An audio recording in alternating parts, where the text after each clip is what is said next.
विनाशकारी जादूगर सी 471 अध्याय 471 471 अध्याय 471 केवल खेलना चाहता हूं, मरने का इरादा नहीं है। लिन मोयू ने दिशा नोट कर ली और ड्रैगन कबीले के युद्धपोतों को रवाना होने का आदेश दिया।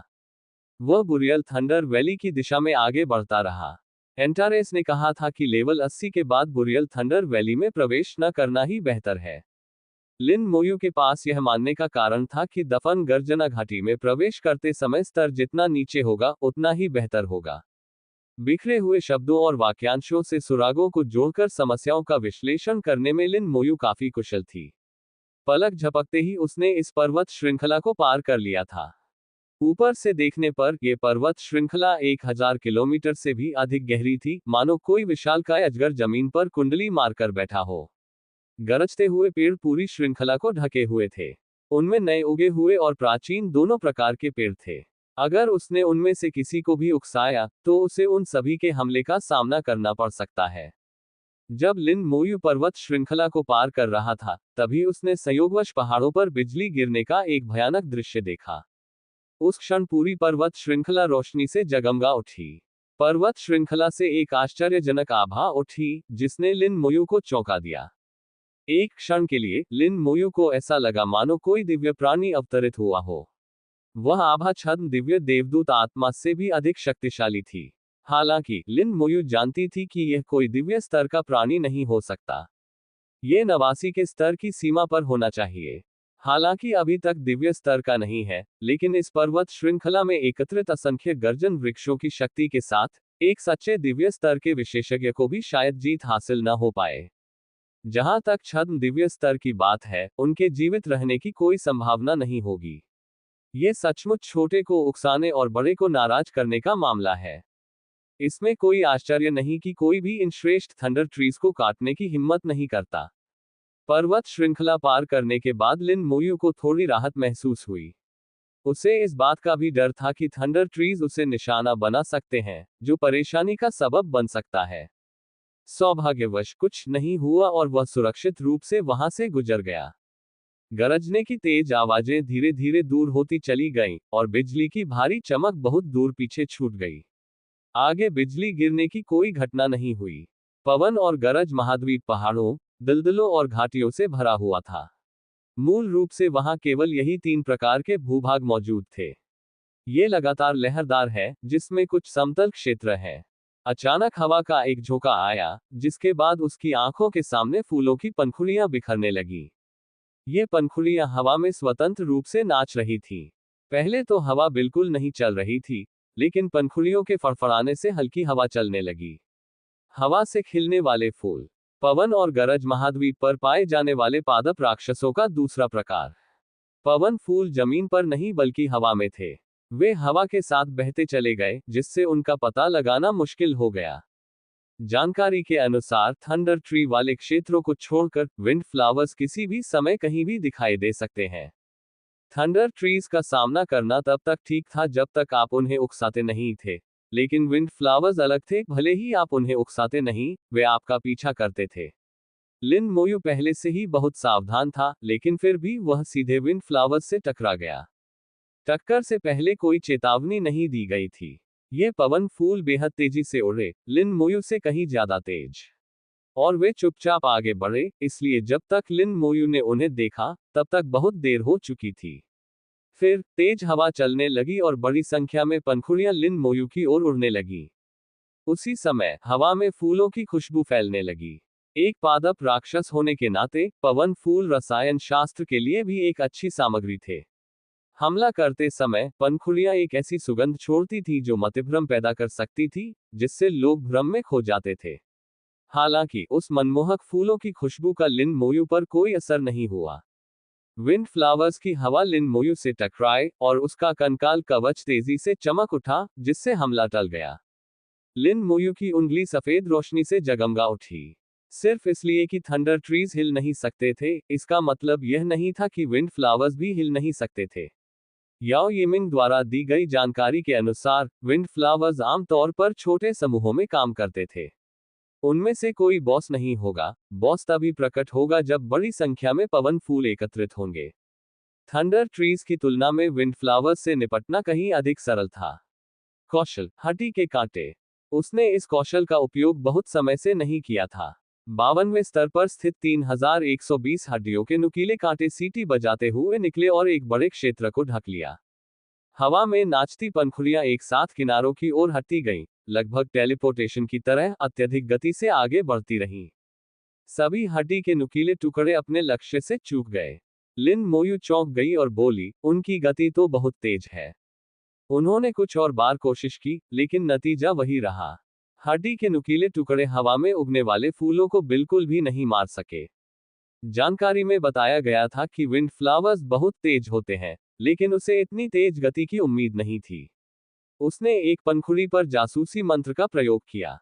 तारांकन तारांकन पवन फूल तारांकन तारांकन तारांकन तारांकन स्तर 72 तारांकन तारांकन तारांकन तारांकन शक्ति 100,000 तारांकन तारांकन तारांकन तारांकन फुर्ती 300,000 तारांकन तारांकन तारांकन तारांकन स्पिरिट 150,000 तारांकन तारांकन तारांकन तारांकन संविधान 180,000 तारांकन तारांकन तारांकन तारांकन कौशल मोहक सुगंध बवंडर पराग विस्फोट तारांकन तारांकन तारांकन तारांकन विशेषताएं 70% पवन तत्व से प्रतिरक्षा अत्यधिक गति वृद्धि तारांकन तारांकन। कुल विशेषताओं की संख्या केवल 730,000 थी, जो कि बहुत अधिक नहीं है। लेकिन अकेले चपलता गुण ही 300,000 था, जिससे विंड फ्लावर्स को उसी स्तर के अन्य राक्षसों की तुलना में कहीं अधिक गति प्राप्त हुई। उनकी जन्मजात वायु तत्व की विशेषता और अत्यधिक गति बढ़ाने की क्षमता के कारण यह कोई आश्चर्य की बात नहीं थी कि उनकी गति इतनी तेज थी। उसके सामने 100 से अधिक पवन फूल थे, इसलिए आत्मा की ज्वालाओं का उपयोग करना अव्यावहारिक था। तो मुझे आपकी गति धीमी करने दीजिए। लिन मोयू ने उंगली से इशारा किया और चारों ओर लाल रोशनी चमक उठी। चूंकि जमीन पर कोई थंडर ट्री नहीं थे, इसलिए उसे कोई आपत्ति नहीं थी। लाल बत्ती के भीतर आते ही विंड फ्लावर्स की गति तुरंत धीमी हो गई। लिन मोयू मुस्कुराई, क्योंकि शाप देने की क्षमता साधारण राक्षसों के खिलाफ बेहद प्रभावी थी। ये पवन फूल अब धीमी गति से चलते हुए, धीरे धीरे बहते हुए प्रतीत हो रहे थे। सिर्फ वही नहीं, बल्कि एक लेवल 20 का पेशेवर खिलाड़ी भी उन्हें सटीक निशाना लगा सकता था। लेकिन अगले ही पल, वह मुस्कुरा नहीं सका। हवा में अनगिनत लाल तलवारें प्रकट हुई। न केवल हवा में, बल्कि जमीन पर भी अनगिनत लाल तलवारें थीं। बादल छट गए और उसके सिर के ऊपर पवन फूलों का एक घना समूह दिखाई दिया। ये पवन फूल बादलों में छिपे हुए चुपचाप प्रकट हुए होंगे, और लिन मोयू को इनका पता भी नहीं चला होगा। और जो जमीन पर थे, वे घास में छिपे हुए थे, बिल्कुल भी दिखाई नहीं दे रहे थे। यह अभिशाप त्रिआयामी था, जो 12,600 मीटर के दायरे में फैला हुआ था और न जाने कितने पवन फूलों को अपने घेरे में ले रहा था। लिन मोयू उनकी गिनती भी नहीं कर सकती थी। अगर वे सिर्फ साधारण पवन फूल होते, तो उनकी संख्या कितनी भी हो, कोई फर्क नहीं पड़ता। समस्या ये थी कि उनमें से कुछ विंड फ्लावर्स असामान्य रूपों और शक्तिशाली आभाओं वाले थे, जो स्पष्ट रूप से लॉर्ड स्तर के बॉस थे। इसके अलावा, एक पवन फूल धीरे धीरे आकाश से नीचे उतरा, जिसकी विशाल पंखुड़ियां 100 मीटर से अधिक व्यास की थीं। ये कहने की जरूरत नहीं है कि वह एक विश्व स्तरीय बॉस था। लिन मोयू को महसूस हुआ कि उसे निशाना बनाया जा रहा है। तेज हवाएं पहले ही गरजने लगी थीं, और एक भयानक हमला होने वाला था। धत्तेरी की। लिन मोयू ने बिना सोचे समझे एक टेलीपोर्टेशन स्क्रॉल निकाला और उसे सक्रिय कर दिया। प्रकाश की एक तेज चमक के साथ, वो गायब हो गया। तेज हवा उस जगह से गुजरी जहां लिन मोयू खड़ी थी, और पवन फूल वहीं मंडराते रहे, इस बात से अनजान कि आखिर हुआ क्या था। सैकड़ों किलोमीटर दूर, लिन मोयू फिर से प्रकट हुई। खतरा एकदम पास से होकर गुजर गया। उसने मन ही मन बुदबुदाया, उसे इतनी बड़ी संख्या में पवन फूल मिलने की उम्मीद नहीं थी। अब उसे समझ में आ गया कि जानकारी में ऐसा क्यों कहा गया था कि पवन फूल गरजते पेड़ों से ज्यादा खतरनाक होते हैं। आखिरकार थंडर ट्री खुले में थे, जब तक आप उन्हें उकसाते नहीं, वे आप पर हमला नहीं करेंगे। लेकिन पवन फूल छिपे हुए थे, और वे किसी भी समय आपके पीछे आ सकते थे। उसने सोचा था कि ज्यादा लोग नहीं होंगे, लेकिन एक जवाबी हमले से उसे एहसास हुआ कि वे हर जगह मौजूद थे। अगर वह 1 सेकंड भी धीमा होता तो भाग निकलना मुश्किल हो जाता। उस स्तर के विश्व स्तरीय बॉस के चंगुल में फंसने पर टेलीपोर्टेशन स्क्रॉल भी शायद विफल हो जाता। वह युद्ध जीत सकता था, लेकिन इसकी भारी कीमत चुकानी पड़ती। उनकी मौजूदा प्राथमिकता अभी भी बुरियल थंडर वैली के मामले को पहले निपटाना था, ताकि वे बिना किसी चिंता के आगे बढ़ सकें। उसके बाद वह जमकर लड़ सकता था, भले ही ये लड़ाई तब तक चलती रहे जब तक दुनिया में अंधेरा न छा जाए। अगर वह जीत नहीं पाता, तो वह सीधे रसातल में टेलीपोर्ट कर सकता था। उसने नक्शा निकाला और दिशा की जांच की। पहले की तुलना में अब वह बुरियल थंडर वैली से थोड़ा और दूर था। अपनी दिशा बदलने के बाद वह आगे बढ़ गया। इस बार लिन मोयू नीचे की ओर उड़ी और अधिक सतर्क रही ताकि किसी भी तरह के विंड फ्लावर्स से बचा जा सके। ये यात्रा काफी सुगम रही, और आधे घंटे की उड़ान भरने और 1000 किलोमीटर से अधिक की दूरी तय करने के बाद उन्हें आगे कोई पवन फूल नहीं दिखाई दिए। उन्हें कुछ थंडर ट्रीज तो मिले, लेकिन वे केवल छोटे छोटे हिस्से थे और पेड़ युवा थे, जिन पर बिजली केवल कुछ ही बार गिरी थी, जिससे वे सर्वोत्तम स्थिति में प्लेटिनम ग्रेड सामग्री थे। लिन मोयू ने उन पर जरा भी समय बर्बाद नहीं किया और बिना रुके सीधे उनके ऊपर से उड़ गई। कुछ ही देर में लिन मोयू एक घाटी के सामने पहुंच गई। घाटी के ऊपर तेज हवाएं गरज रही थीं और हवा में दिखाई देने वाले बवंडर घूम रहे थे। घाटी के अंदर हवाएं और भी तेज थीं और अनगिनत विशालकाय चट्टानें चारों ओर घूम रही थीं। मानचित्र के अनुसार ये वलविंड वैली है। वलविंड वैली के दोनों ओर अधिक खतरनाक थंडर मार्शेज हैं। अगर मैं उनके चारों ओर से घूमकर जाऊं तो यात्रा में 5000 किलोमीटर से अधिक की दूरी जुड़ जाएगी। इससे न केवल समय की बर्बादी होगी, बल्कि अन्य खतरे भी होंगे। तुलनात्मक रूप से देखा जाए तो वलविंड वैली से होकर गुजरना सबसे उपयुक्त विकल्प है।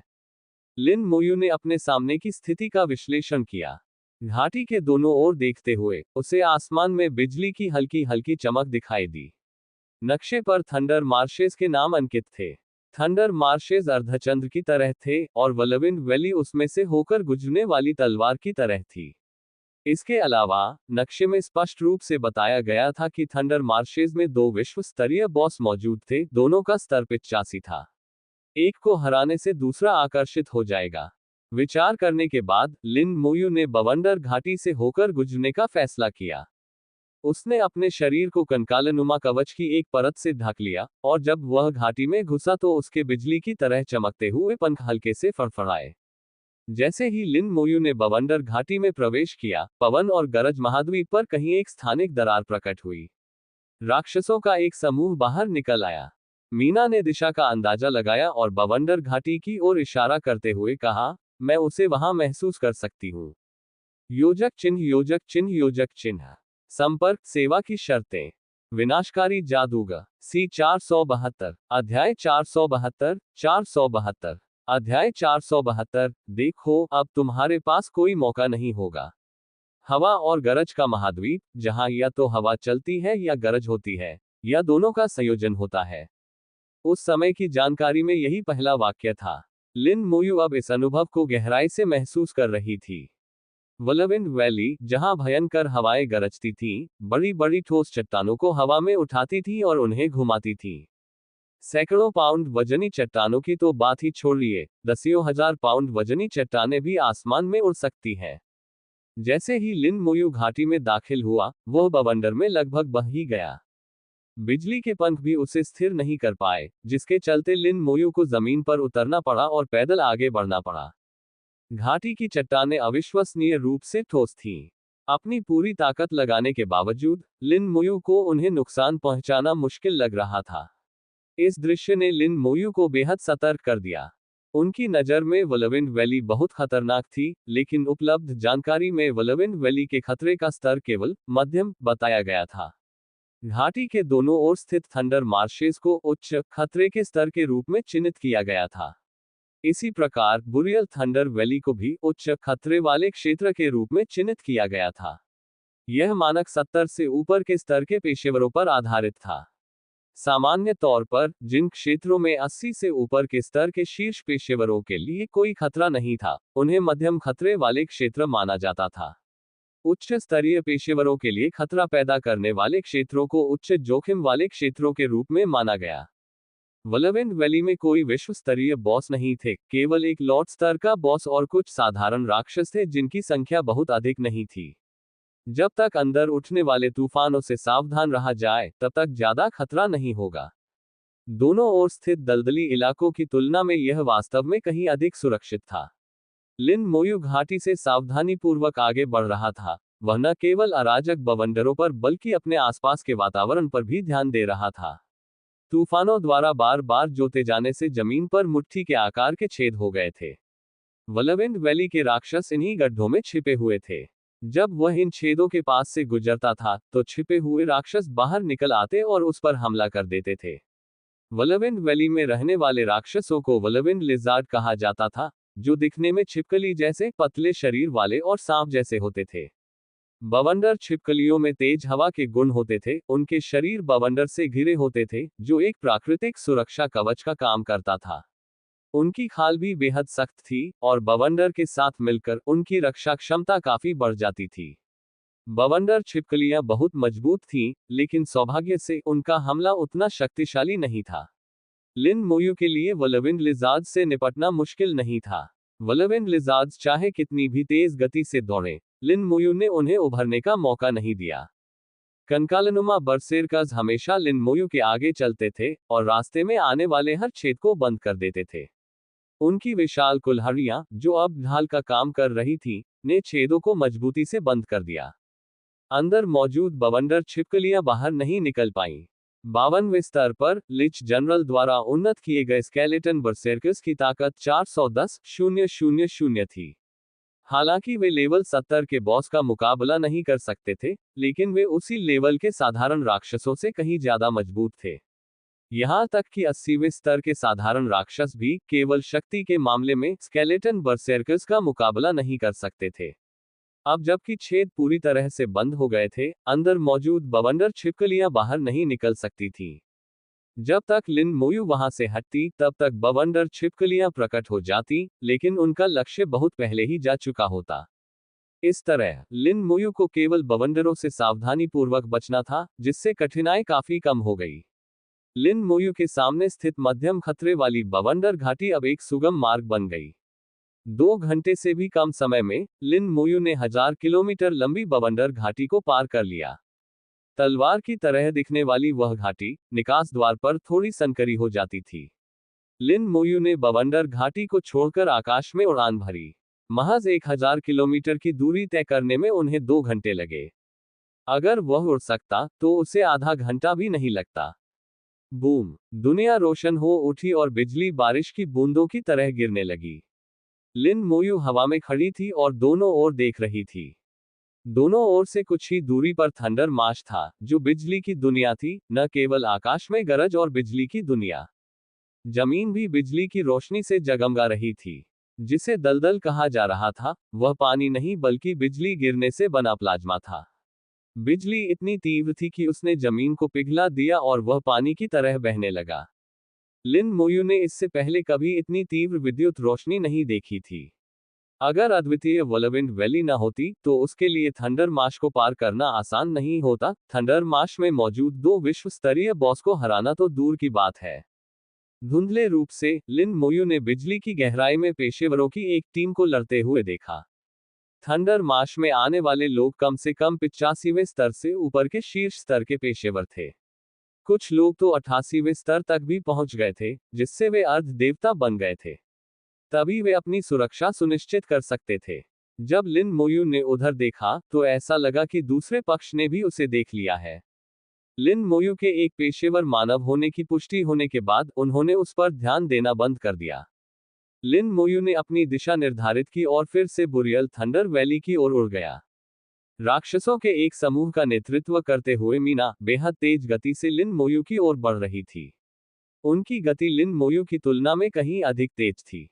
मीना लगातार लिन मोयू की दिशा का पता लगा रही थी और उसने अपने हाथ में एक नक्शा पकड़ रखा था। उसकी दिशा को देखकर लगता है कि वह दफन गड़गड़ाहट घाटी की ओर जा रहा होगा। वह यहाँ क्या कर रहा है? मीना असमंजस में थी। एक राक्षस ने ठंडी हंसी हंसते हुए कहा, वह क्या कर रहा है, इससे किसे फर्क पड़ता है? बस हमें उसे पकड़ना है और मार डालना है। एक अन्य दानव ने कहा, बिल्कुल, वह जो कर रहा है उससे हमारा कोई लेना देना नहीं है। दानव राजा वाकई बहुत सतर्क है। एक 52वें स्तर के इंसान को मारने के लिए उसने हमारी विशिष्ट टीम को भी भेजा। मीना चुप रही, मन ही मन उन्हें नीचा देखती रही। जो भी लिन मोयू को कम आंकते हैं, वे सब मारे जाएंगे। वैसे भी, अगर मुझे कुछ गड़बड़ दिखी तो मैं भाग जाऊंगा। तुम लोग आगे बढ़ो और लड़ो या मार डालो। उसका हाथ हमेशा एक टेलीपोर्टेशन स्टोन को कसकर पकड़े रहता था। यह पत्थर सुकुबस राजा द्वारा दिया गया था। यह एक अत्यंत उच्च कोटि का पत्थर था जो राक्षसों द्वारा स्थापित बाधाओं को तोड़ सकता था। उसे ये भी कहा गया था कि मुसीबत का पहला संकेत मिलते ही भाग जाए, दूसरों की जान की परवाह किए बिना। राक्षस स्वार्थी होते हैं, और मीना भी इसका अपवाद नहीं थी। टीम लीडर हुली ने धीमी आवाज में पूछा, मीना, हम लिन मोयू से कितनी दूर हैं? जब उसने मीना की ओर देखा तो उसकी आंखों में एक हल्की सी गर्माहट झलक रही थी। सिर्फ वही नहीं, बल्कि दूसरे राक्षस भी। हालांकि उसकी निगाहें अधिक स्पष्ट और आक्रामक थीं। अगर दानव राजा का आदेश न होता तो हुली वाकई में मीना के साथ वहीं पर एक गंभीर बातचीत करना चाहती थी। इस समय तक लिन मोयू रुक चुकी थी। ड्रैगनों के एक दल ने उसका रास्ता रोक दिया। योजक चिन्ह, योजक चिन्ह, योजक चिन्ह। संपर्क, सेवा की शर्तें। विनाशकारी जादूगर। सी 473। अध्याय 473। 473। अध्याय 473। हम सभी चुड़ैलें आपकी हैं। ड्रैगन जाति से दूसरी बार सामना। और दोनों बार ड्रैगन जाति ने सक्रिय रूप से उसकी तलाश की। लिन मोयू ने बहुत सारे ड्रैगन को मार डाला था। उसके हाथ ड्रैगन के खून से सने हुए थे और उसका शरीर मरते हुए ड्रैगनों द्वारा छोड़े गए आक्रोश से ढका हुआ था। अन्य ड्रैगनों की नजरों में लिन मोयू आकाश में धधकते सूरज की तरह थी, जो दूर से दिखाई देती थी। इस टीम ने लिन मोयू का रास्ता रोक दिया, जिसमें केवल 10 लोग थे। उनकी आभा को देखकर ऐसा लग रहा था कि वे सभी 70 से अधिक स्तर के ड्रैगन जनरल थे। लिन मोयू ने उन्हें बिल्कुल भी गंभीरता से नहीं लिया, बल्कि उनकी ओर थोड़ी दया भरी नजरों से देखा। इससे पहले कि ड्रैगन उसे घेर पाते, बड़ी संख्या में कंकाल प्रकट हो गए और सीधे उन्हें ही घेर लिया। बिना किसी अनावश्यक शब्दों के, विभिन्न जातियों के बीच घातक युद्ध हुआ। उसने पहले ड्रैगन युद्धपोत को भागने दिया था, लेकिन अब इनमें से किसी को भी भागने नहीं दिया जाएगा। लिन मोयू ने शापों का प्रयोग नहीं किया, क्योंकि शाप का दायरा बहुत बड़ा था, जो 10,000 मीटर तक पहुंचता था। कौन जाने कि आसपास कहीं कोई पवन फूल छिपे हुए हैं या नहीं। अगर उसने अनजाने में ही उन्हें उकसा दिया तो यह एक और बड़ी मुसीबत होगी। ड्रैगन जनरलों के चेहरे अचानक बदल गए, जिनमें भय स्पष्ट रूप से दिखाई दे रहा था। लिन मोयू ने सिर हिलाते हुए कहा, ये असली ड्रैगन है, कठपुतली नहीं। युद्ध में इस्तेमाल होने वाली कठपुतलियों को डर नहीं लगता, लेकिन असली ड्रैगन को लगता है। इसका अंदाजा उनकी आंखों से लगाया जा सकता है। जब वे कंकालों से घिर गए तो डर के मारे उन सभी के चेहरे पीले पड़ गए। जब तक वे जीवित प्राणी थे, उन्हें मृत्यु का भय बना रहता था। ड्रैगन भी इसका अपवाद नहीं थे। लेकिन डर व्यर्थ था, मौत अपने तय समय पर आ गई।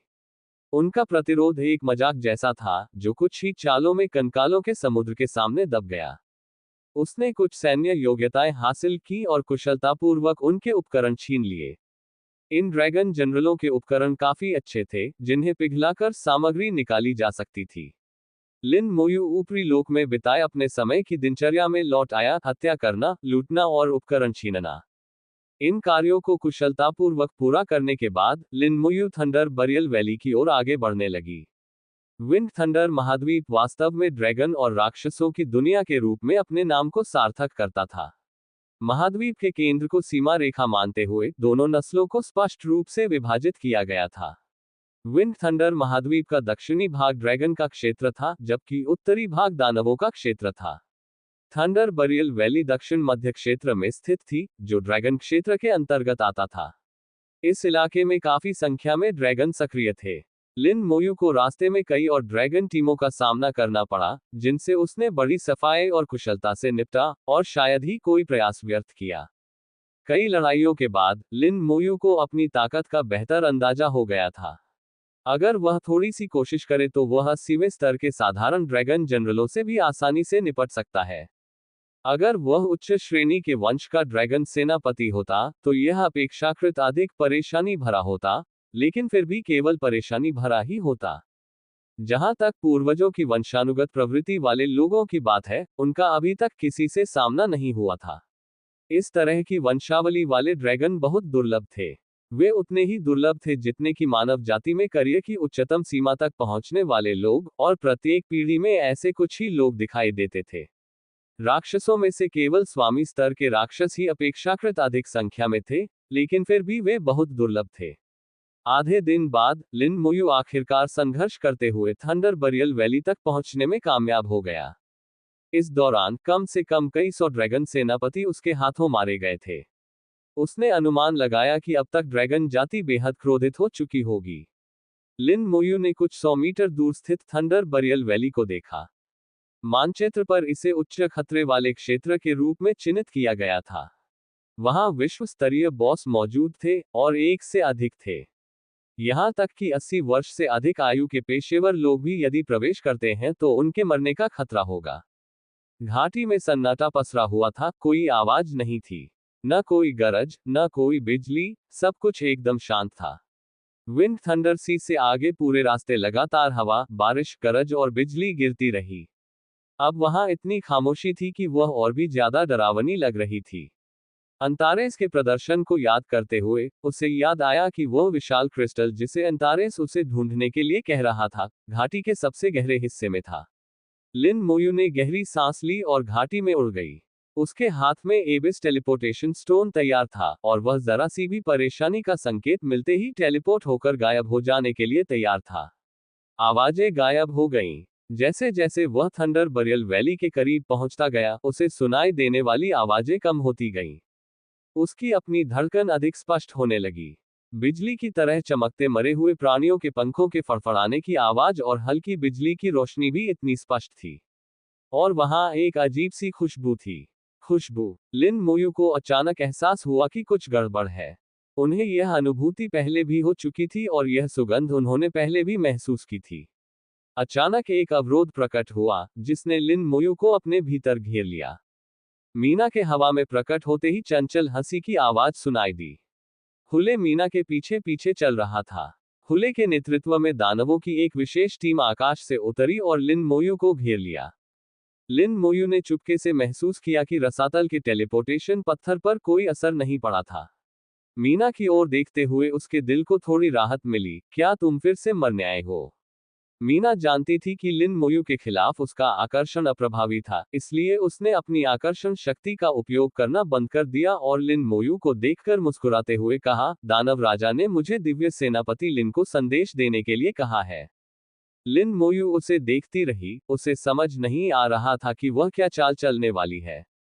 राक्षस राजा ने कहा कि वह आपकी बहुत प्रशंसा करता है, और उसने पहले जो शर्तें रखी थी वे अभी भी मान्य हैं। यदि तुम सहमत हो तो तुम किसी भी समय दानव राजा की संगिनी बन सकती हो, और दानव राजा के अधीन कई अप्सराएं हैं, जो सभी तुम्हारी होंगी। लिन मोयू ने व्यंग्यपूर्वक कहा, मैं इंसान हूं, कोई कुतिया नहीं। मीना का चेहरा पल भर में ठंडा पड़ गया। वह ये कैसे नहीं सुन पाई कि लिन मोयू उसका अपमान कर रही थी। यहां तक कि उसने पाताल लोक के सभी राक्षसों का भी अपमान किया। मीना ने व्यंग्य करते हुए कहा, ऐसे में तो तुम मर ही जाओ। फिर उसने हुले से कहा, भाई हुले, वह अब पूरी तरह से तुम्हारा है। मीना की थोड़ी मीठी आवाज सुनकर हुले अचानक कांप उठा और तुरंत ही अपनी चरम सीमा पर पहुंच गया। ठीक है, मैं उसे काट काट कर वापस ले जाऊंगा और उसे शैतानी कुत्तों को खिला दूंगा। इसी क्षण मीना ने एक रसातल जादुई पत्थर को तोड़ दिया। पत्थर से तेज लपटें निकली और सुरक्षा घेरा तुरंत ही एक भूतिया हरे रंग में बदल गया। उस अवरोध के भीतर अगाध अग्नि प्रचंड रूप से जल रही थी, जिससे एक विचित्र शक्ति उत्सर्जित हो रही थी। इस शक्ति का प्रभाव लिन मोयू पर पड़ा। मीना ने ठंडे स्वर में कहा, यह एक ऐसा पत्थर है जो विशेष रूप से तुम जैसे मानव सम्मनरों को निशाना बनाता है। जब तक तुम ईश्वर स्तरीय सम्मन नहीं हो, तुम्हारी सम्मन कलाएं निश्चित रूप से सील हो जाएंगी। बिना आह्वान कला के तुम्हारे पास कौन सी क्षमताएं बची है? लिन मोयू ने महसूस किया कि एक अजीब शक्ति उसके शरीर में प्रवेश करने की कोशिश कर रही है, लेकिन इसका कोई प्रभाव नहीं पड़ा। उसकी निष्क्रिय स्टेटस इम्यूनिटी स्किल ने उसे सभी नकारात्मक स्थितियों से प्रतिरक्षित कर दिया था। बुलाने और सील करने की सभी कलाएं बेकार साबित हुई। मारना। जैसे ही मीना ने कार्रवाई की, हुले दहाड़ा, उसके हाथ में एक काला लंबा भाला प्रकट हुआ और वह लिन मोयू को मारने के लिए आगे बढ़ा। लिन मोयू ने उंगली से इशारा किया, सफेद रोशनी चमकी और बोन प्रिजन तुरंत सक्रिय हो गया। कई राक्षसों पर एक साथ अस्थि पिंडों की जेलें प्रकट हुई। हुले क्रोध से दहाड़ा, उसकी शक्ति उफान पर थी, और उसने लगभग पलक झपकते ही अस्थि कारागार को तोड़ दिया। एक 83वें स्तर के लॉर्ड स्तरीय दानव के रूप में, जो उसी स्तर के लॉर्ड स्तरीय बॉस के तुलनीय है। एक लॉर्ड लेवल बॉस की तुलना में कम जीवन शक्ति होने के अलावा, वह किसी भी अन्य पहलू में उससे कमतर नहीं था। उनकी कुल विशेषताओं की संख्या 3 मिलियन से अधिक हो गई। उस अपार शक्ति ने पलक झपकते ही अस्थि कारागृह को भेद दिया। मर जा। हुले ने उत्साह से लिन मोयू की ओर फिर से धावा बोला। उनके विचार में, लेवल 52 के किसी व्यक्ति को मारना बहुत आसान होगा। अचानक लाल बत्ती चमकी और हुले ने पाया कि उसकी गति में भारी कमी आ गई है। अभिशाप। उसकी शक्ति लगातार बढ़ती रही, जिससे अभिशाप की शक्ति पर प्रभाव पड़ा। फिर उसकी दृष्टि धुंधली हो गई, और उसने एक कंकाल को कुल्हाड़ी पकड़े हुए देखा। कंकाल अपनी कुल्हाड़ी उठा रहा था, मानो उस पर वार करने ही वाला हो। सिर्फ सामने ही नहीं, बल्कि चारों ओर, ऊपर और नीचे कंकाल ही कंकाल थे। पलक झपकते ही लाल रंग से चमकती हुई 10 से अधिक कुल्हाड़ियां काटने लगी। हुले ने क्रोध से दहाड़ते हुए अपनी पूरी क्षमता का प्रदर्शन किया। लंबा भाला क्षैतिज रूप से घूमा और कई धमाकों के साथ आसपास के सभी कंकालनुमा योद्धाओं को दूर कर दिया। शाप काफी हद तक टूट गया था। हालांकि पूरी तरह से ठीक नहीं हुआ था, लेकिन अब इसका युद्ध पर कोई असर नहीं पड़ता था। सांस लेने से पहले ही अचानक ही शक्तिशाली विस्फोट हुए, जिससे वह चक्कर खाने लगा। हालांकि उसकी रक्षात्मक क्षमता के कारण मौलिक विस्फोटों से ज्यादा नुकसान नहीं हो सका। वे बहुत ज्यादा थे। 10,000 से अधिक कंकाल जादूगर, जिनमें से कम आधे उसे निशाना बना रहे थे। मौलिक विस्फोटों के साथ साथ दिव्य धनुर्धारियों के तीर भी आए। उस पर तीरों की बौछार हो रही थी, जिससे उसे सुई की तरह चुभने वाला दर्द हो रहा था। अरे, तुम्हारी सम्मोहन कला को सील क्यों नहीं किया गया? राक्षस राजा का सीलन पत्थर विफल नहीं हो सकता, यह असंभव है। मीना की घबराहट भरी आवाज सुनाई दी। हुले ने मुड़कर देखा, लेकिन उसे चारों ओर केवल कंकाल ही कंकाल दिखाई दिए। वह मीना को बिल्कुल भी नहीं देख पाया। हुले ने उग्र घातक इरादे से लिन मोयू पर निशाना साधा और कहा, किसी सम्मनर से निपटने का सबसे अच्छा तरीका है उसे ही मार डालना। मारना। गुस्से से दहाड़ते हुए हुले का भाला अजगर की तरह लिन मोयू की ओर बढ़ा और उसके सामने मौजूद सभी कंकालों को दूर फेंक दिया। अगले ही पल उसे अचानक अपने सिर में दर्द महसूस हुआ। असहनीय पीड़ा ने उसे जकड़ लिया। दर्द से चीखते हुए उसका हमला अचानक रुक गया, और वह लगभग अपने भाले पर से पकड़ खो बैठा। संपर्क सेवा की शर्तें। विनाशकारी जादूगर। सी 474। अध्याय 474। 474। अध्याय 474। दानव पूर्वज को बुलाना। मीना के विस्मयबोध से उसकी हैरानी और घबराहट साफ झलक रही थी। लिन मोयू के प्रदर्शन ने एक बार फिर उनकी समझ को ताज़ा कर दिया। सुकुबस रानी द्वारा दिए गए सीलिंग स्टोन को लिन मोयू कैसे नजरअंदाज कर सकती थी? और लिन मोयू के कंकाल बहुत अधिक थे, न केवल संख्या में, बल्कि मजबूत भी थे। बेहद शक्तिशाली। मीना भी कंकालों से घिरी हुई थी। उसकी ताकत कमजोर नहीं थी, वह भी एक उच्च कोटि की दानव थी। हालांकि वह हुले जितनी ताकतवर नहीं थी, लेकिन उसे मारना भी आसान नहीं था। वह हुले से केवल आधा पल धीमी गति से बंधनों से मुक्त हो गई, और अपने चारों ओर मौजूद कंकालों को झटक कर अलग कर दिया। उसके कोमल हाथ दिव्य हथियारों में बदल गए, जो कंकालनुमा उन्मादियों की कुल्हाड़ियों से सीधे टकराने में सक्षम थे। उसने हुले की गुस्से भरी चीख सुनी, और फिर भी उसके मन में आशा की एक किरण बाकी थी। लेकिन आधे सेकंड से भी कम समय में, जब हुले की दर्द भरी चीख सुनाई दी, तो आशा की वह किरण बुझ गई। उसके पूरे शरीर की ऊर्जा में तीव्र उछाल आया। उसके सामने अनगिनत सूक्ष्म छोटे कवच प्रकट हुए, जिन्होंने मजबूती से उसकी रक्षा की। कौशल। सुकुबस शील्ड। 30 सेकंड रुको। अगर 30 सेकंड के बाद भी हुले लिन मोयू को नहीं मार पाता, तो मैं चला जाऊंगा। मीना ने मन ही मन चुपचाप कहा। वह अपनी ढाल को पकड़े हुए सिकुड़ गई। सौभाग्य से लिन मोयू अभी उसे निशाना नहीं बना रही थी, इसलिए उसकी सुरक्षा कवच थोड़ी देर और टिक सकती थी। अब उसमें लिन मोयू का सामना करने की हिम्मत नहीं बची थी, वह केवल हुले पर ही अपनी उम्मीदें टिका सकती थी। जब वह पहली बार लिन मोयू से मिली तो वह एक चींटी थी जिसका जीवन उसके हाथों में था। कितना समय बीत गया था और वह इतनी जल्दी इस स्तर तक पहुंच गया था। मीना को लगा कि अब वह चींटी बन गई है। उसमें लिन मोयू का सामना करने की हिम्मत भी नहीं थी। हुले ने तीव्र दर्द सहन किया और फिर से अपने भाले को मजबूती से पकड़ लिया। शाप, आत्मा पर हमले, बंधन, आह्वान, भला ऐसा बहुमुखी पेशा कैसे हो सकता है? फूल ने मन ही मन सोचा। जैसे ही उसके शरीर से काली ऊर्जा का प्रवाह हुआ, उसने तुरंत ही रसातल की ऊर्जा को रसातल की आग में बदल दिया। हुले का पूरा शरीर तुरंत गहरे हरे रंग की लपटों से घिर गया। कौशल, ज्वाला से शरीर की सुरक्षा। यह उसकी रक्षात्मक क्षमता थी, जो न केवल शारीरिक और मौलिक हमलों से, बल्कि आत्मा के हमलों से भी बचाव करने में सक्षम थी। यह एक उत्तम रक्षात्मक कौशल है, जो मानव योद्धाओं की सर्वोच्च रक्षा के बराबर है। एकमात्र कमी ये थी कि ज्वाला शरीर अवस्था में उसकी आक्रमण शक्ति काफी कमजोर हो जाती थी। लेकिन अब लिन मोयू के आत्मा हमलों का सामना करते हुए उसके पास इसका उपयोग करने के अलावा कोई विकल्प नहीं था। वह फिर से दहाड़ा और आगे बढ़ा। कंकालों को पीछे धकेल दिया गया। उसकी ऊर्जा लिन मोयू पर केंद्रित रही। उसे पता था कि लिन मोयू कहाँ है। शुरू से अंत तक लिन मोयू ने एक कदम भी नहीं हिला था। ज्वाला शरीर की सुरक्षा के तहत सभी मौलिक विस्फोट और तीर के हमले अवरुद्ध हो गए थे। अचानक लाखों बिजली गिरी। हुले को तुरंत सुन्नपन का एहसास हुआ। फिर उसके शरीर के भीतर दर्द उत्पन्न हुआ और उसकी त्वचा पर हरे रंग की एक परत उभर आई। हरे रंग के बाहर जमते हुए रंग की एक परत थी। उसकी गति और भी धीमी हो गई। बिजली का झटका, विष तत्व, जमा देने वाला हमला। हुले को लगा जैसे वह पागल हो रहा है। कौशलों का कितना घालमेल है।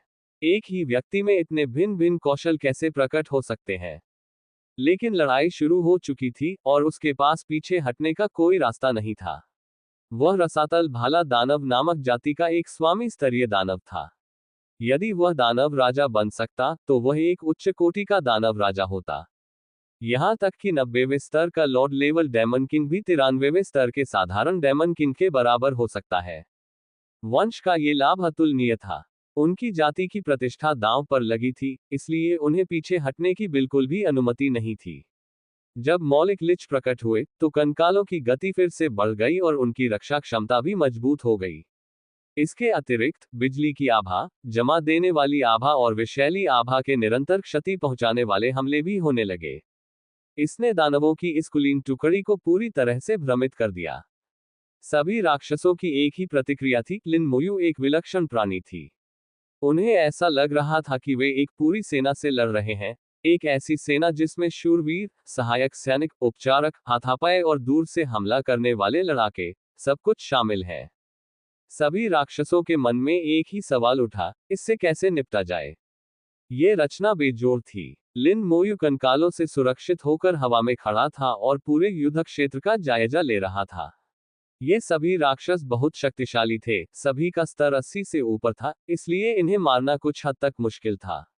अगर वह सैनिकों को मजबूत करने की क्षमता का उपयोग कर पाता, तो उसे पूरा भरोसा था कि वह इन लोगों को पल भर में मार सकता था और एक को भी भागने नहीं देता।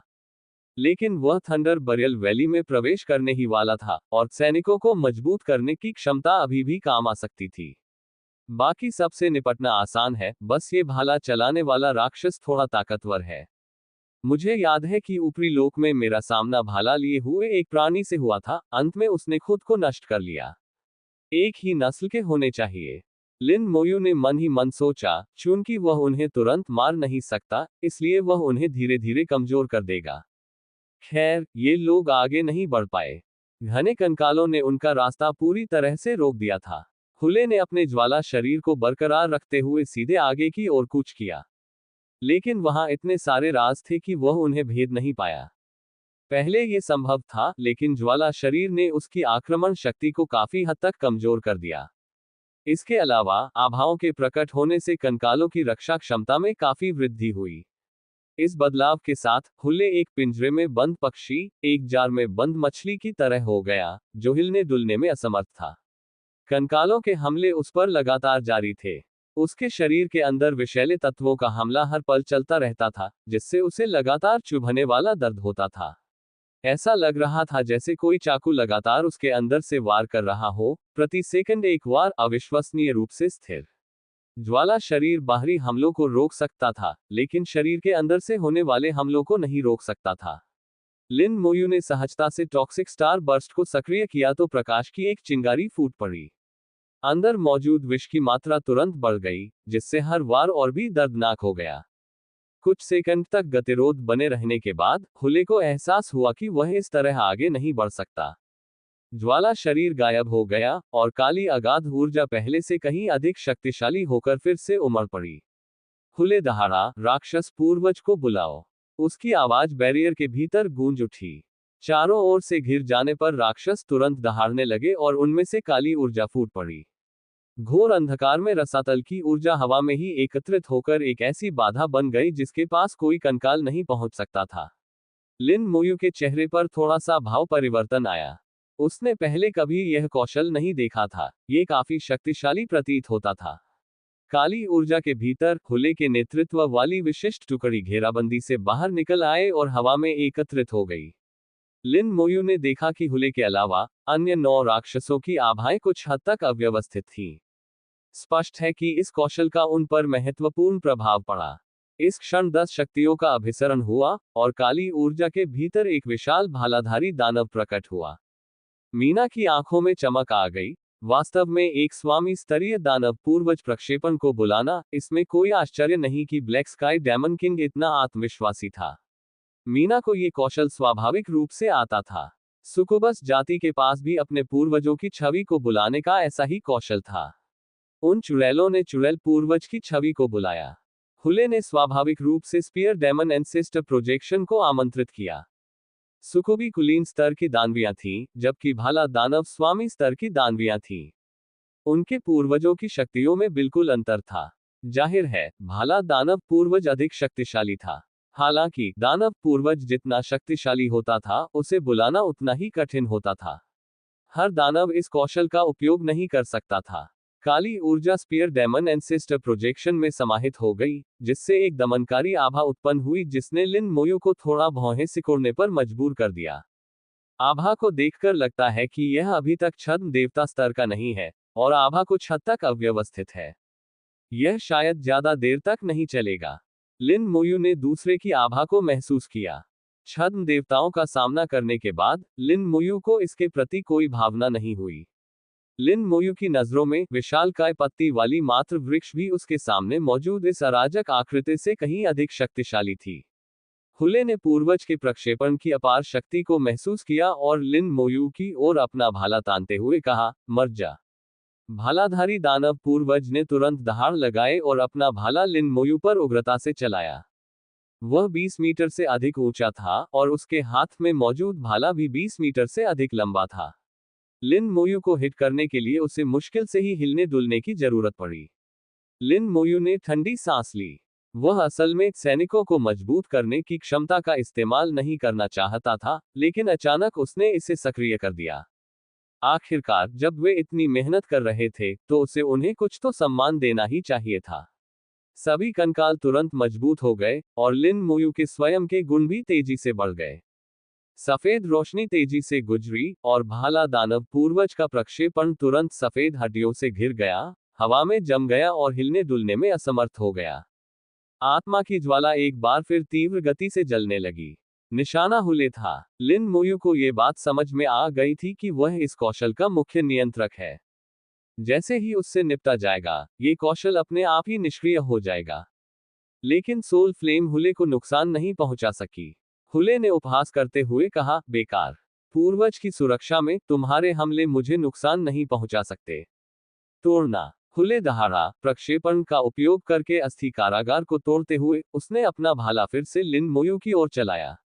चूंकि यह हुले के खिलाफ अप्रभावी था, इसलिए वह पहले प्रक्षेपण को नष्ट कर देगा। कंकालनुमा योद्धा उस प्रक्षेपण की ओर झपटे। प्रक्षेपण इतना बड़ा था कि कंकालनुमा योद्धा उस पर अपना अधिकतम आक्रमण कर सके। लिन मोयू की आत्मा ज्वाला भी प्रक्षेपण में स्थानांतरित हो गई। उसी समय लाल बत्ती चमक उठी।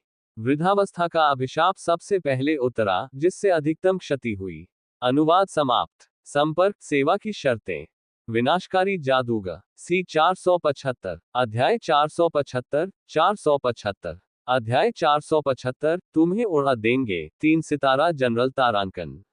इस बार चीख बेहद तेज थी। लिन हुलेई समेत 10 राक्षसों ने एक साथ चीख मारी। आत्मा की ज्वाला पूर्वज के प्रक्षेपण पर गिरी, लेकिन इसने उनकी आत्माओं पर प्रभाव डाला। हुलेई को कुछ गड़बड़ का एहसास हुआ और असहनीय दर्द सहते हुए उसने जोर से चिल्लाकर कहा, जल्दी से अपनी आत्माओं को वापस बुलाओ। सुरक्षात्मक लॉ का प्रयोग करो। जैसे ही उसने बोलना शुरू किया, वह दहाड़ा, और सुरक्षात्मक लॉ फिर से प्रज्वलित हो गई। केवल यही कौशल आत्मा के हमले को रोक सकता था। आध्यात्मिक संबंध तोड़ते समय हुलेई ने अपने पूर्वज के प्रतिबिंब पर अंतिम विचार छोड़ दिया। लिन मोयू को मार डालो। पूर्वज के प्रक्षेपण से निकला लंबा भाला चारों ओर घूम गया और बैंग बैंग बैंग की आवाज गूंजती रही। इस भीषण हमले ने कई कंकालनुमा योद्धाओं को हवा में उड़ा दिया। इन कंकालनुमा योद्धाओं ने हमले के समय ही अपना आकार ले लिया था, लेकिन मरे हुए लोगों की आभा के अस्तित्व के कारण उन्हें दूसरा जीवन मिल गया। हालांकि और भी अधिक कंकाल उन्मादी योद्धाओं ने प्रक्षेपण पर हमला कर दिया और अपनी सबसे शक्तिशाली क्षमताओं का प्रदर्शन किया। लाल रंग से चमकती कुल्हाड़ी नीचे की ओर चली। उस आकृति को कोई दर्द महसूस नहीं हुआ, लेकिन कुल्हाड़ी के वार से उसकी आभा तेजी से कमजोर हो गई। फिर उस आकृति पर मौलिक विस्फोट और घने तीर बरसने लगे। हमलों के इस दौर ने अनुमानित आकार को पूरे 10वें हिस्से तक कम कर दिया। असंभव, आपका हमला इतना शक्तिशाली कैसे हो सकता है? हुलेई को इस बात पर विश्वास नहीं हुआ और वह गुस्से से दहाड़ उठी। उसने जिस पूर्वज की छवि को बुलाया, उसने पूरी टीम की शक्ति को एकत्रित कर लिया। ये कम से कम 88 से 89 के स्तर पर था। वह खुद से कम 5 या 6 स्तर ऊपर था, जो कि पहले से ही बहुत बड़ा अंतर था।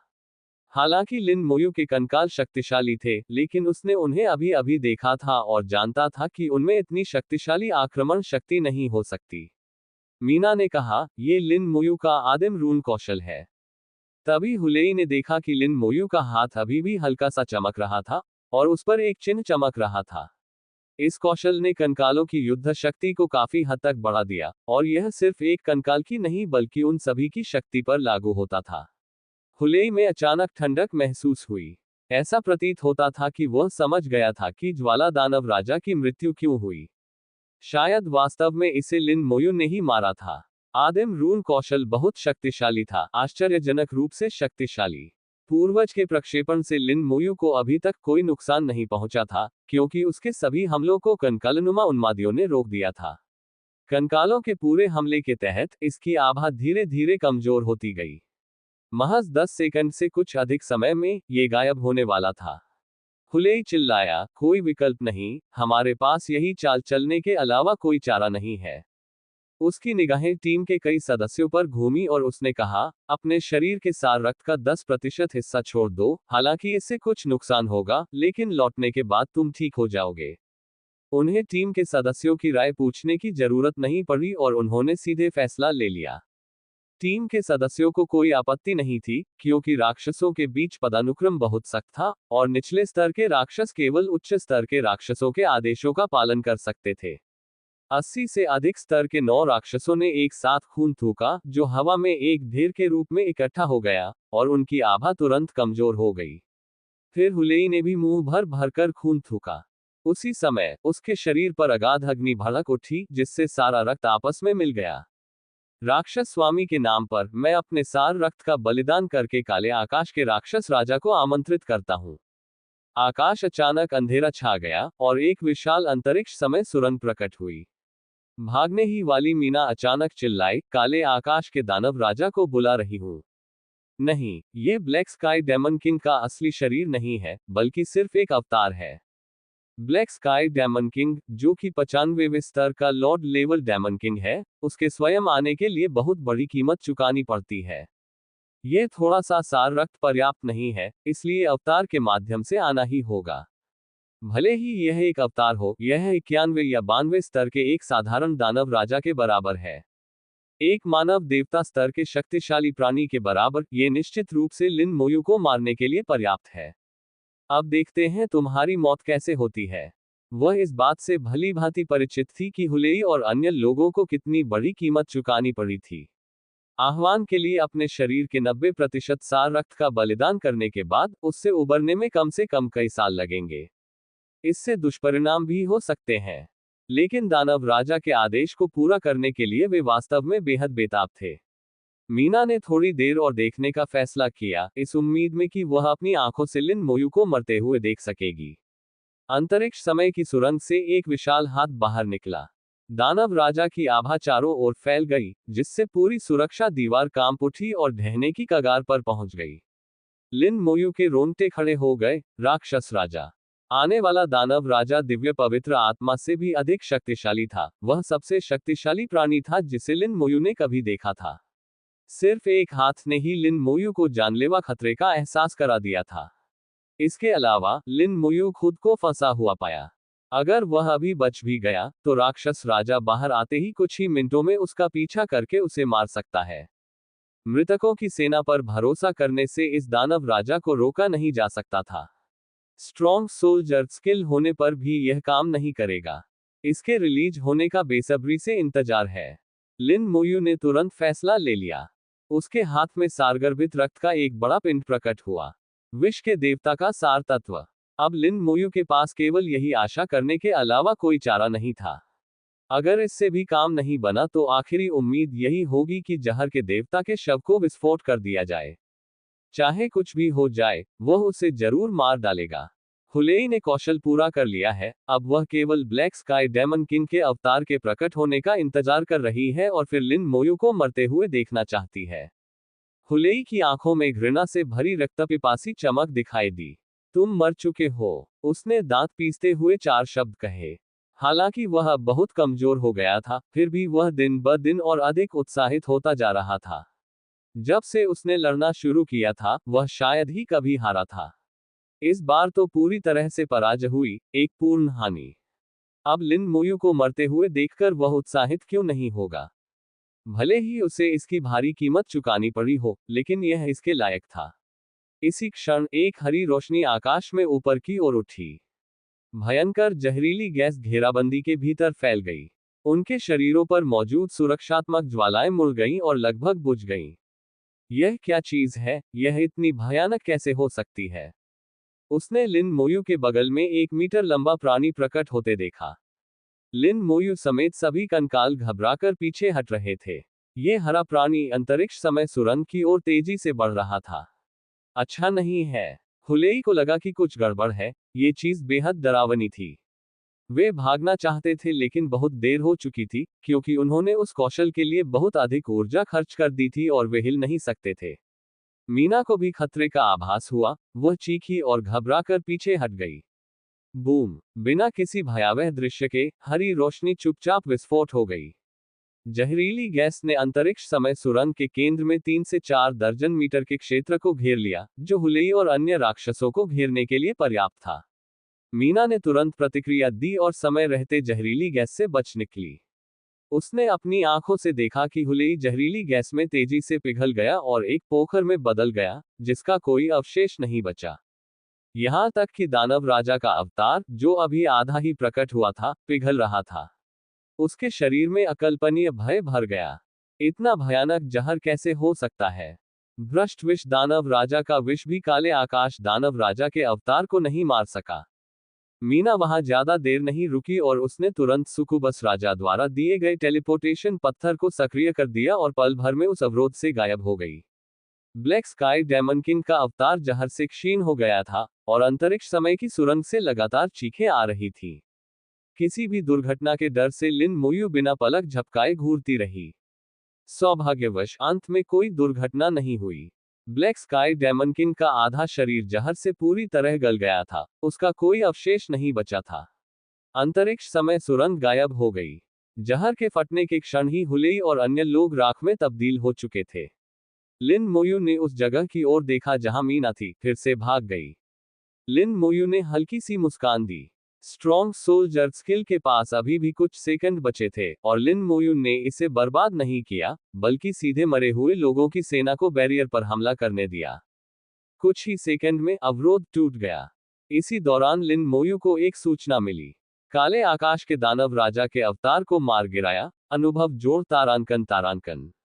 ब्लैक स्काई डेमन किंग के अवतार को मार डाला। जनरल स्टार जोड़ 1। कुल 91 अरब अनुभव अंक 30% से अधिक की वृद्धि के साथ तुरंत 50% से बढ़कर लगभग 80% हो गए। ये देखते हुए कि अगले 20% अंक फिर से लेवल अप करेंगे। सैन्य बैज एक शानदार बैंगनी रोशनी से जगमगा उठा और अंततः तीसरा जनरल स्टार प्रकट हुआ। 3 सितारा जनरल। इस क्षण से लिन मोयू एक 3 स्टार जनरल बन गई।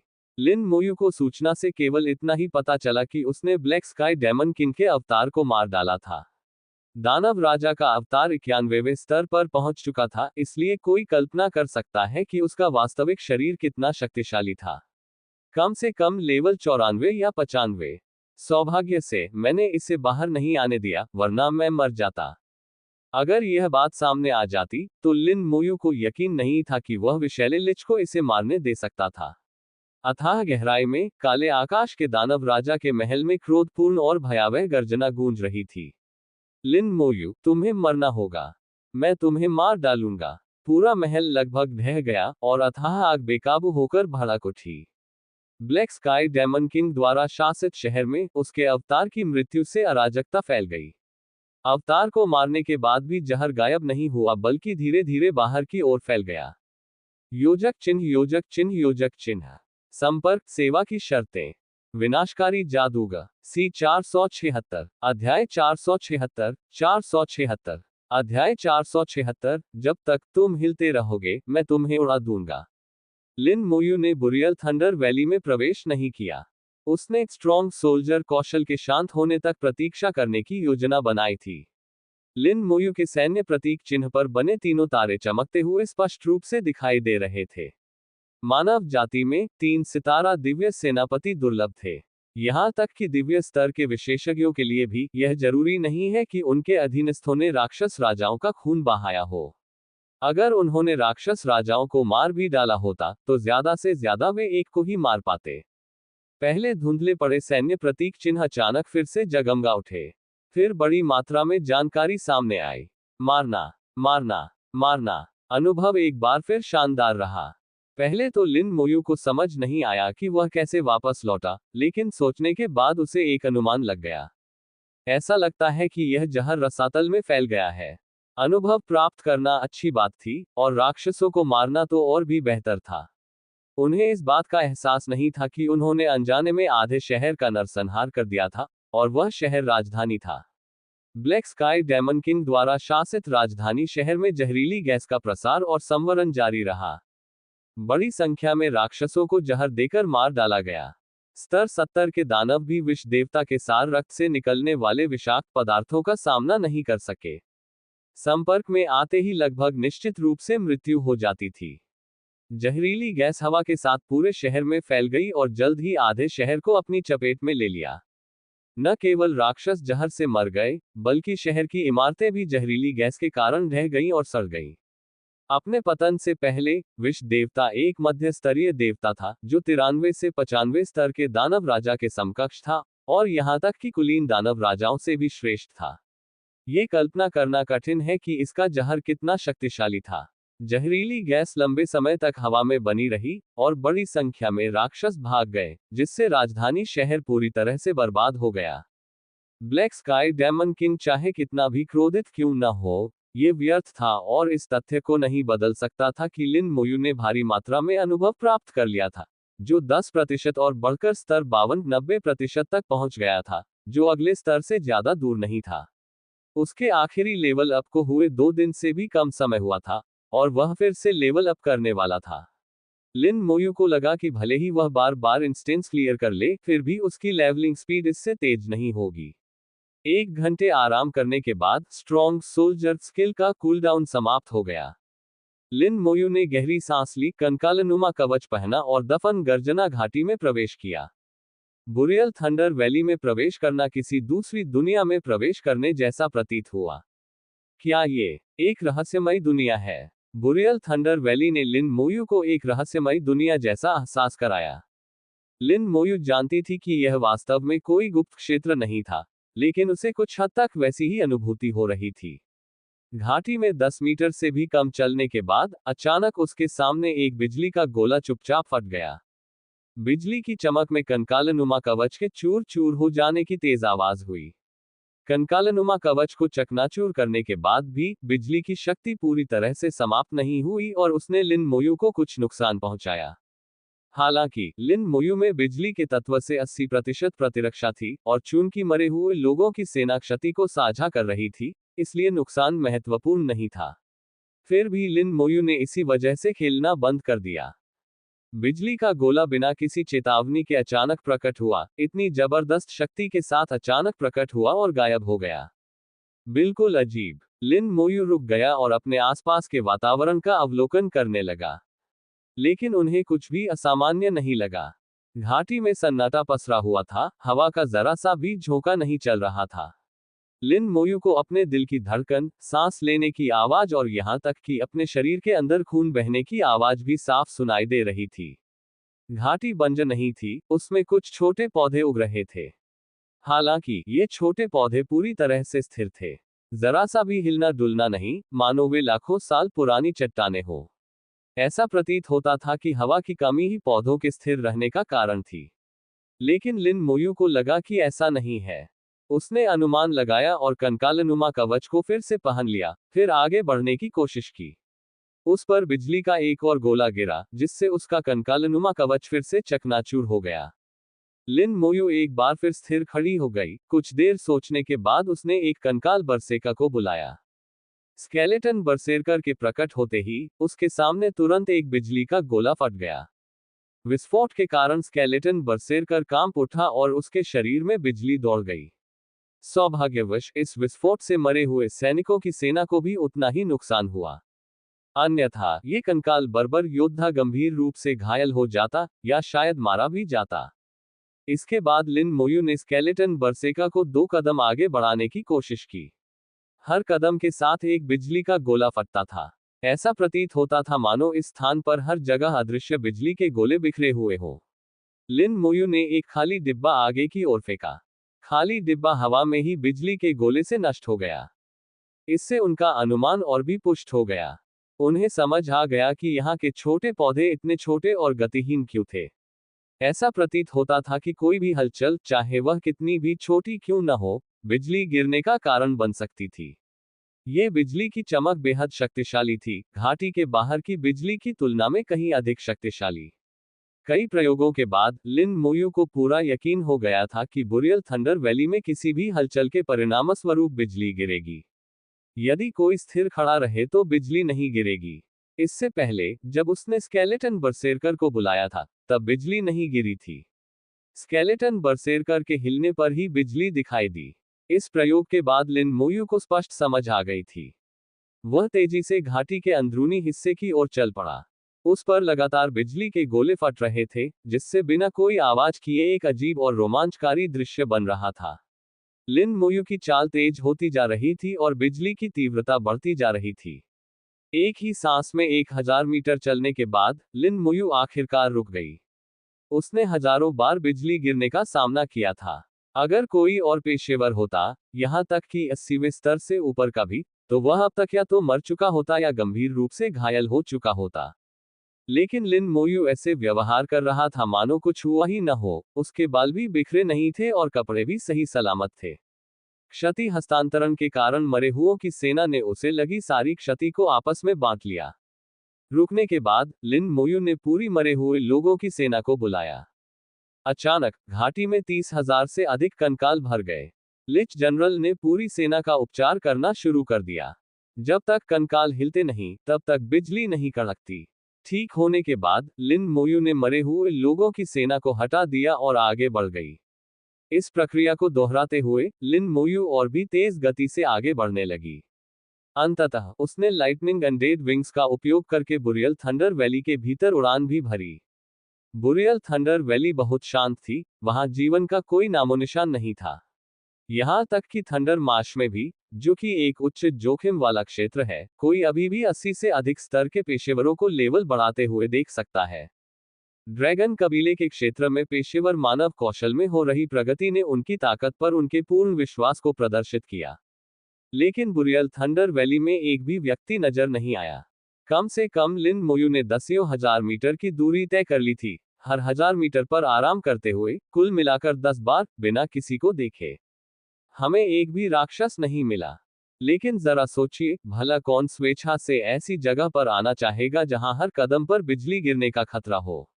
ये बिजली की चमक बेहद शक्तिशाली थी, घाटी के बाहर की बिजली की तुलना में कहीं अधिक शक्तिशाली। कई प्रयोगों के बाद लिन मोयू को पूरा यकीन हो गया था कि बुरियल थंडर वैली के भीतर किसी भी हलचल के परिणामस्वरूप बिजली गिरेगी। यदि कोई स्थिर खड़ा रहे तो बिजली नहीं गिरेगी। जब उसने पहली बार स्केलेटन बरसेरकर को बुलाया, तब बिजली नहीं गिरी। स्केलेटन बरसेरकर के हिलने पर ही बिजली दिखाई दी। इस प्रयोग को करने के बाद लिन मोयू को स्पष्ट समझ आ गई। वह तेजी से घाटी के अंदरूनी हिस्से की ओर चल पड़ा। उस पर लगातार बिजली के झटके लग रहे थे, जिससे बिना आवाज किए एक भयावह और रोमांचकारी दृश्य बन रहा था। लिन मोयू की चाल तेज होती जा रही थी और बिजली की चमक भी बढ़ती जा रही थी। एक ही सांस में 1000 मीटर चलने के बाद लिन मोयू आखिरकार रुक गई। उसने हजारों बार बिजली गिरने का सामना किया था। अगर कोई और पेशेवर होता, यहां तक कि 80वें स्तर से ऊपर का भी, तो वह अब तक या तो मर चुका होता या गंभीर रूप से घायल हो चुका होता।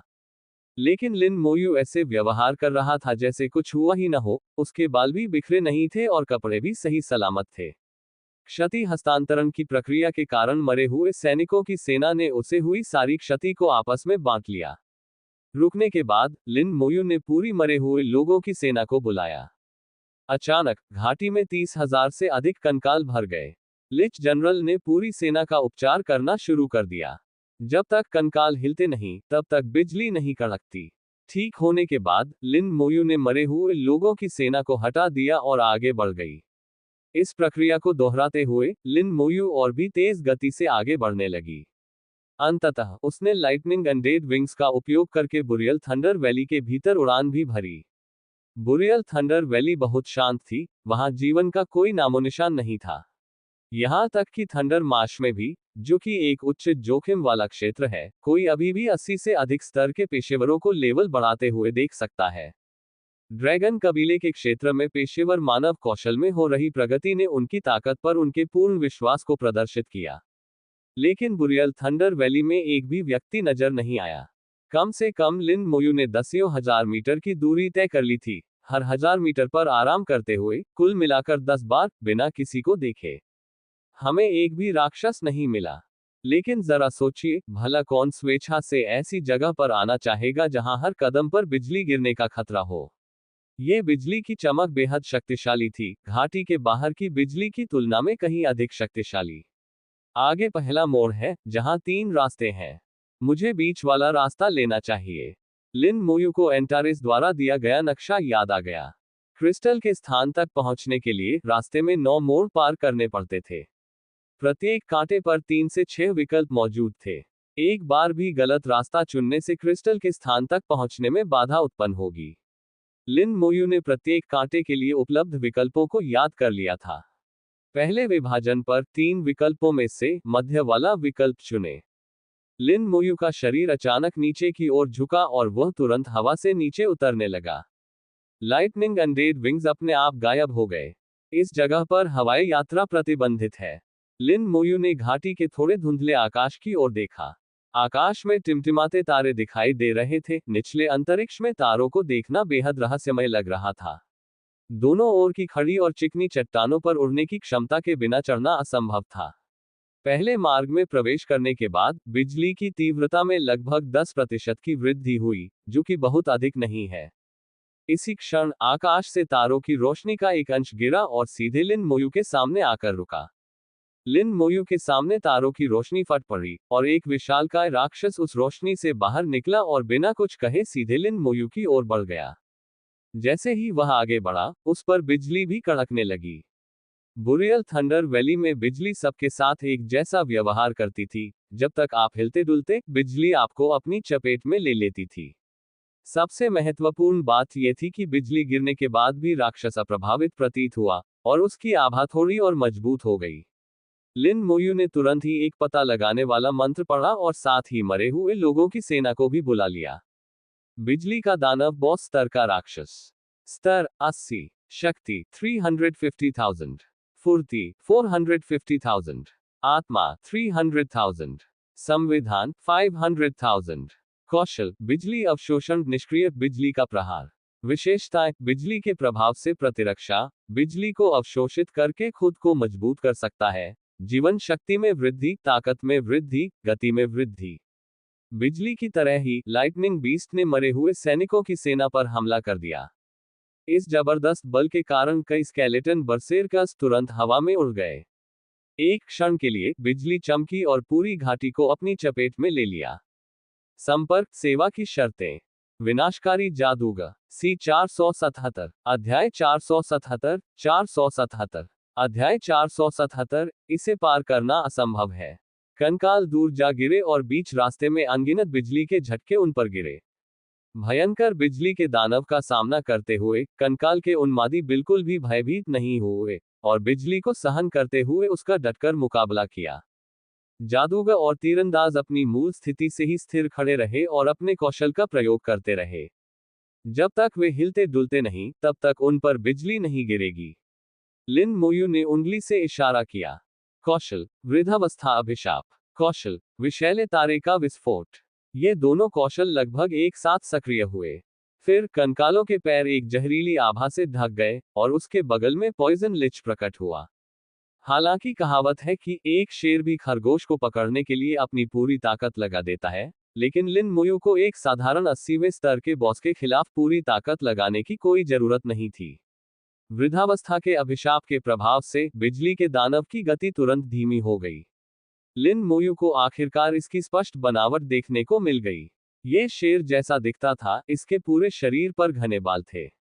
हालांकि उसके पंजे भालू के पंजों की तरह मोटे और चौड़े थे। इसके विशाल पंजे के एक ही वार से कई कंकालनुमा योद्धाओं को दूर फेंका जा सकता था। यह बहुत मजबूत और तेज था, लेकिन इसकी शारीरिक बनावट प्रभावशाली नहीं थी। भयंकर विस्फोटों और तीरंदाजों के तीखे तीरों का सामना करते हुए ये पल भर में मौत के कगार पर था। लिन मोयू ने यह भी देखा कि इसकी गतिविधियों के दौरान बिजली के विस्फोटों का इस पर उपचारात्मक प्रभाव प्रतीत होता था।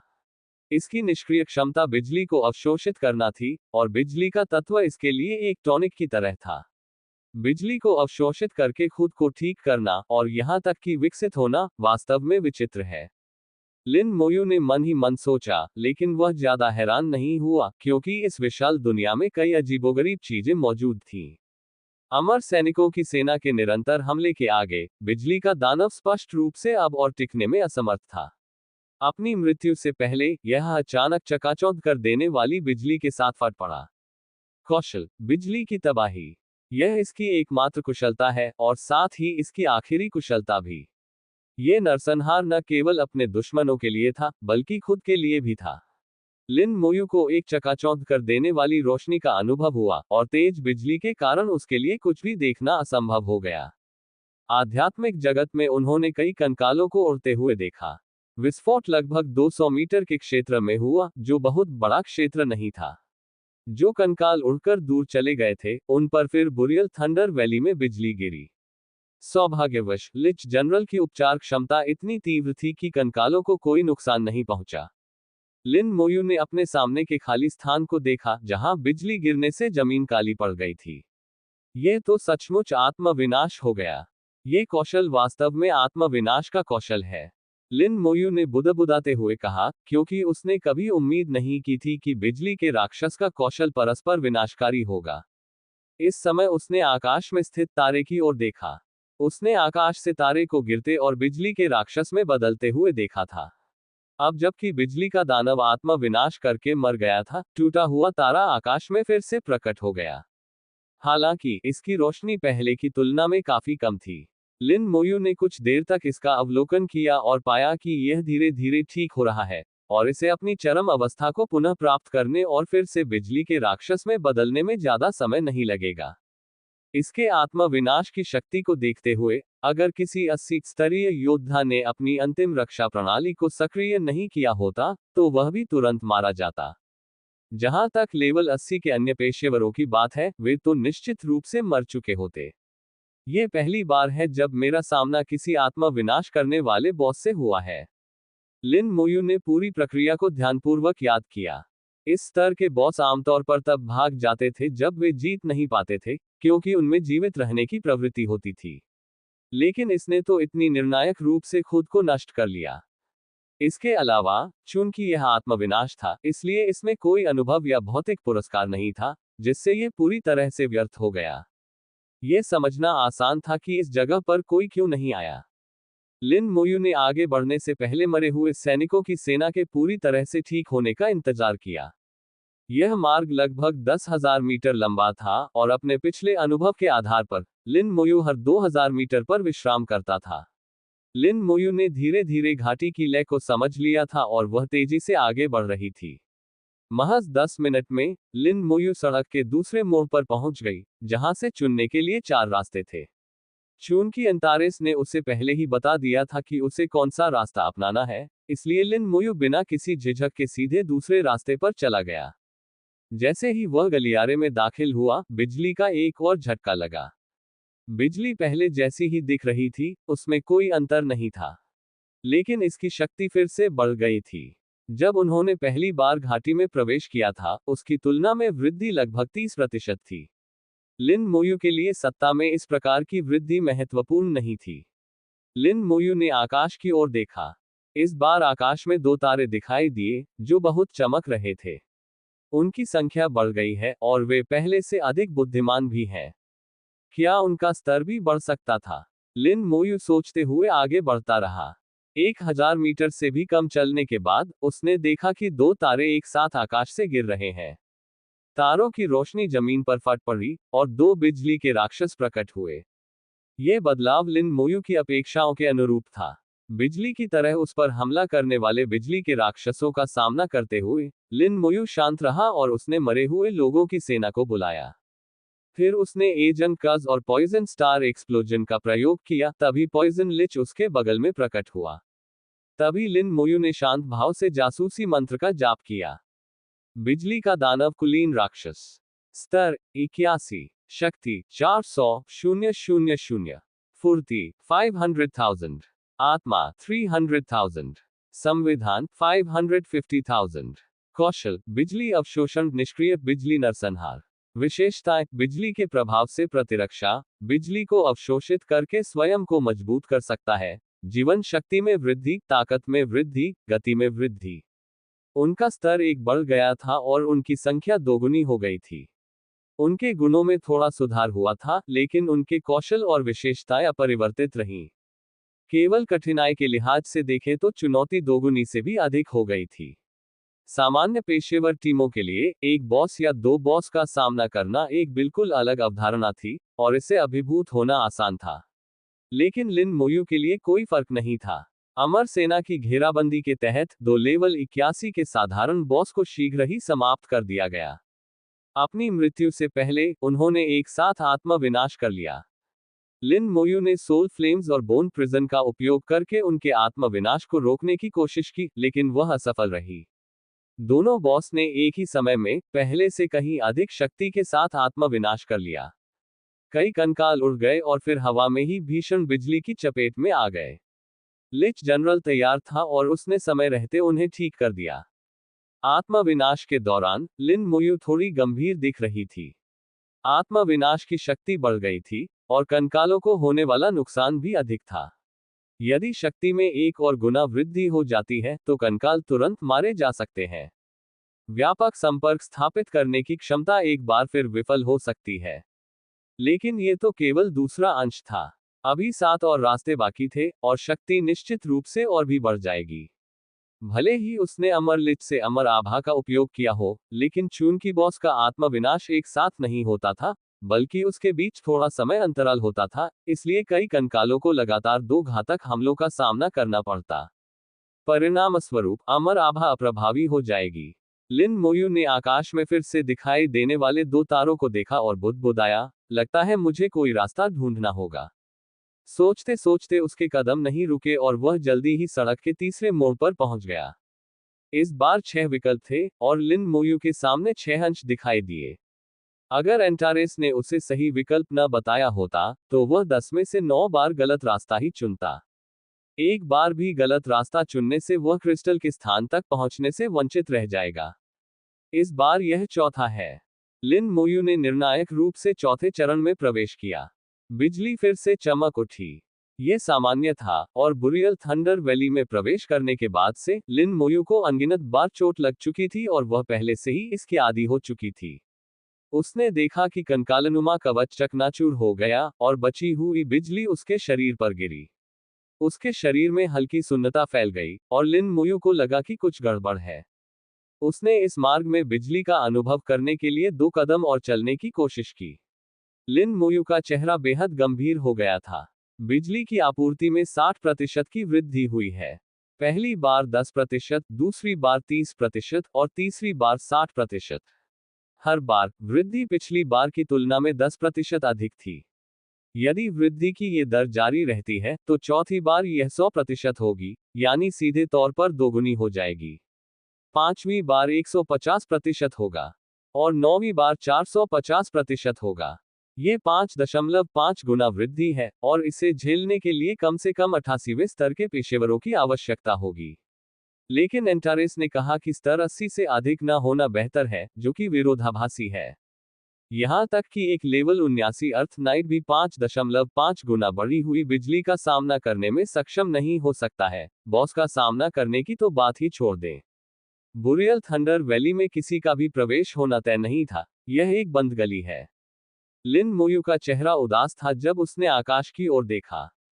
आकाश में 3 तारे टिमटिमा रहे थे।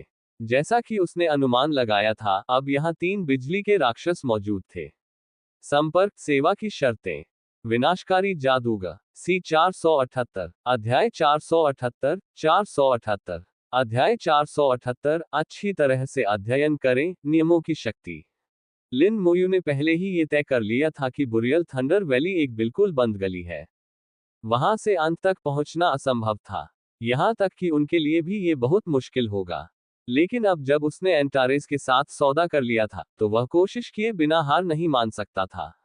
लिन मोयू कभी हार नहीं मानता। अगर वह कुछ करने का फैसला कर लेता है तो वह उसे अपनी पूरी क्षमता से करता है। हो सकता है बाद में कुछ बदलाव हो, शायद यह उतना बुरा न हो जितना लगता है। उसने खुद को दिलासा दिया और आगे बढ़ता रहा। पहले की तरह लगभग 1000 मीटर चलने के बाद आकाश से 3 तारे गिरे और एक बिजली के राक्षस में बदल गए। एक 82 स्तरीय बिजली का दानव एक साधारण बॉस। बढ़ी हुई विशेषताओं के अलावा इसके कौशल और गुणों में कोई बदलाव नहीं हुआ, कुछ भी नया नहीं आया।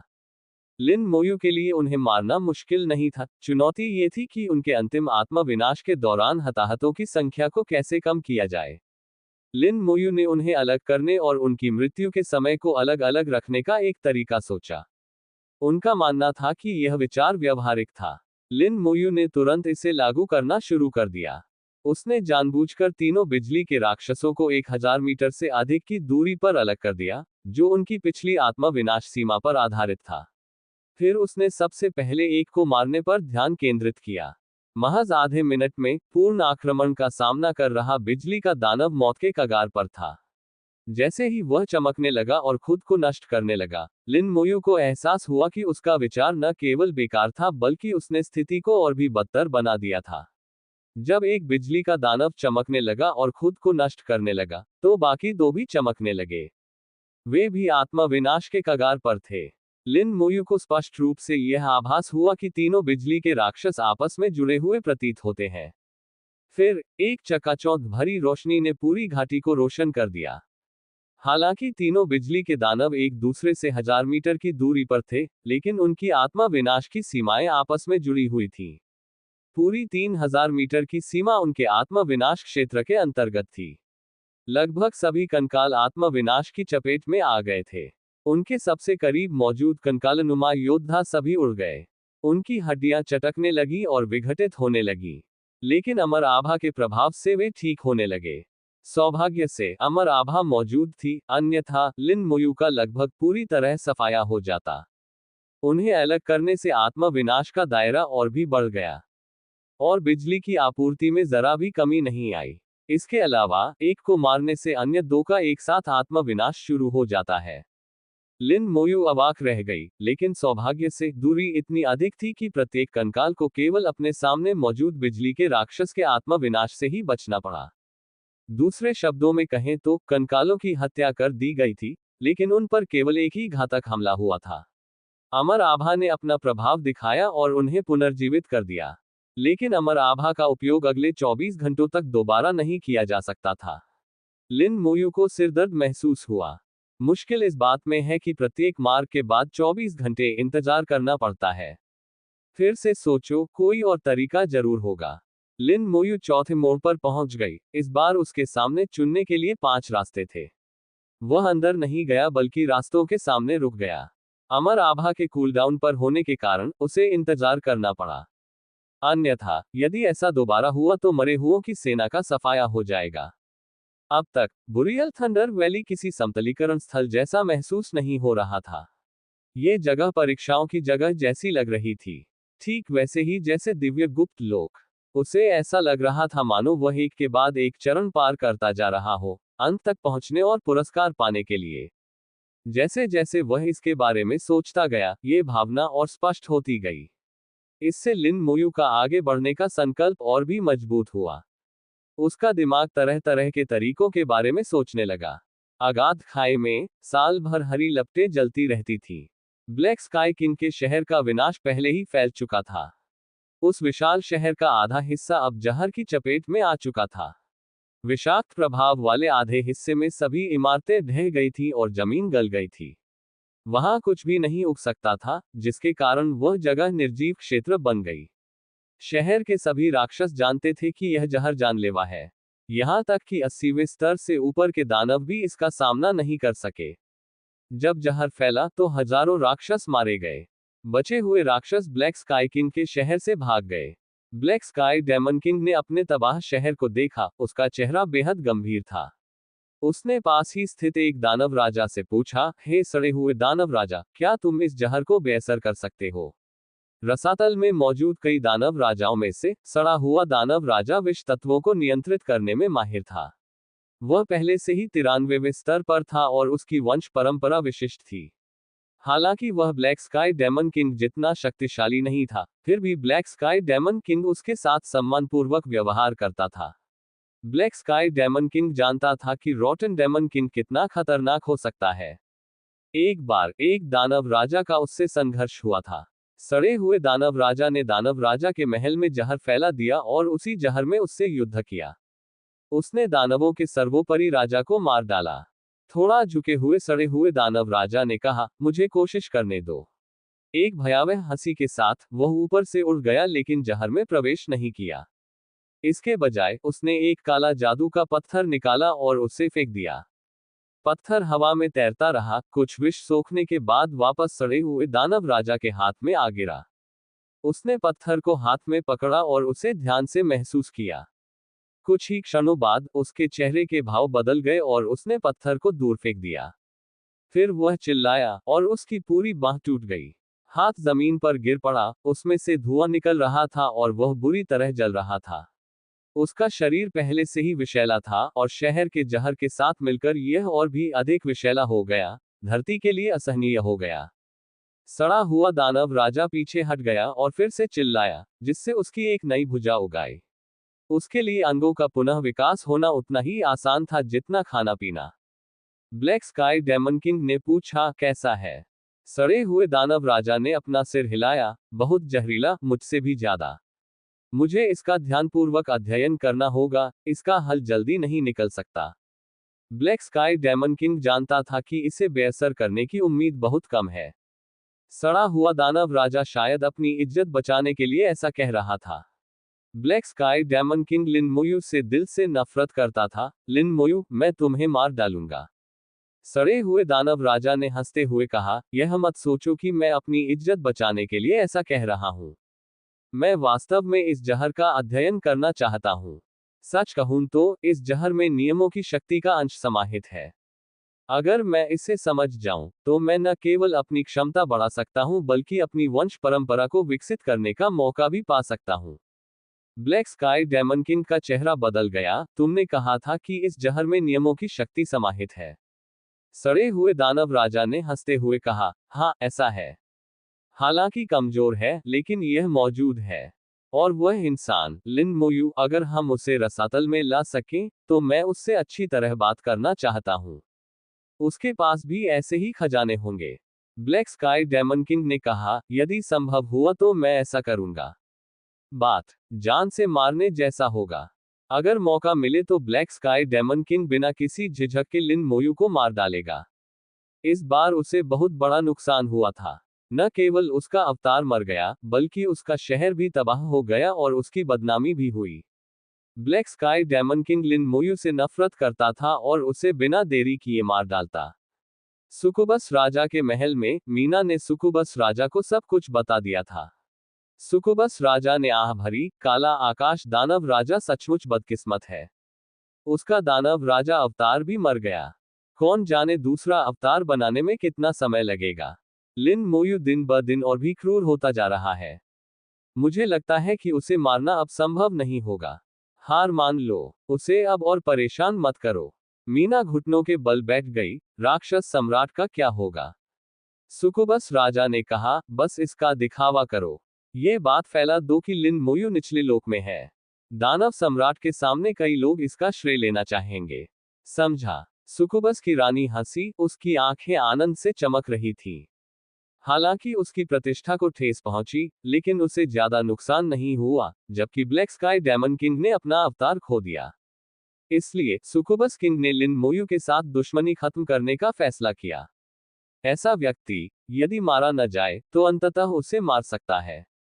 उसने लिन मोयू के साथ अपने रिश्ते को सुधारने का मौका ढूंढने के बारे में भी सोचा। हालांकि इसकी संभावना बहुत कम थी। एक दिन बाद, लिन मोयू खड़ी हो गई। वह फिर से चौथे मार्ग की ओर बढ़ गया। संपर्क सेवा की शर्तें। विनाशकारी जादूगर। सी 479। अध्याय 479। 479। अध्याय 479। यहां तक कि दिव्य स्तर का विशेषज्ञ भी इसका सामना नहीं कर सकता। चौथा चरण चौथे स्तर के बराबर है। लिन मोयू ने अपने सामने आने वाली बिजली की शक्ति का अनुमान लगाया। जैसे ही उसने चौथे गलियारे में कदम रखा, उसके सामने अचानक बिजली कड़की। कंकालनुमा कवच बिना किसी हिचकिचाहट के चकनाचूर हो गया। विद्युत तत्वों की एक भारी मात्रा तेजी से आगे बढ़ी, जिससे लिन मोयू की त्वचा की सतह पर एक धुंधली झिल्ली बन गई। निष्क्रिय कौशल, क्षति स्थानांतरण। उसे बिजली के तत्व से 80% तक प्रतिरक्षा प्राप्त थी, और शेष 20% उसकी अपनी मौलिक प्रतिरोधक क्षमता से और भी कमजोर हो गई थी, जो अंततः मरे हुए लोगों की सेना के सभी सदस्यों में पाई जाती थी। क्षति मामूली थी। लिन मोयू का मानना था कि दिव्य स्तर का विशेषज्ञ भी इसका उतना सामना नहीं कर पाएगा जितना वह कर सकता है। नुकसान वाकई दोगुना हो गया है। मेरा अनुमान सही निकला। प्रत्येक वृद्धि पिछली वृद्धि से 10% अधिक है। पिछली बार यह 60% थी, इस बार यह 100% है। लिन मोयू ने बिजली की दोगुनी शक्ति को महसूस किया, फिर भी यह सहनीय थी। नुकसान बहुत ज्यादा नहीं हुआ था।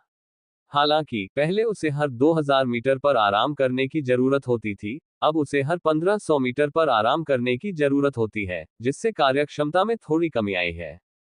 आकाश की ओर देखते हुए लिन मोयू के चेहरे पर एक अजीब सा भाव दिखाई दिया। यहां सिर्फ एक ही तारा क्यों है? तारे उसकी उम्मीद के मुताबिक 4 नहीं हुए, बल्कि एक ही रह गए।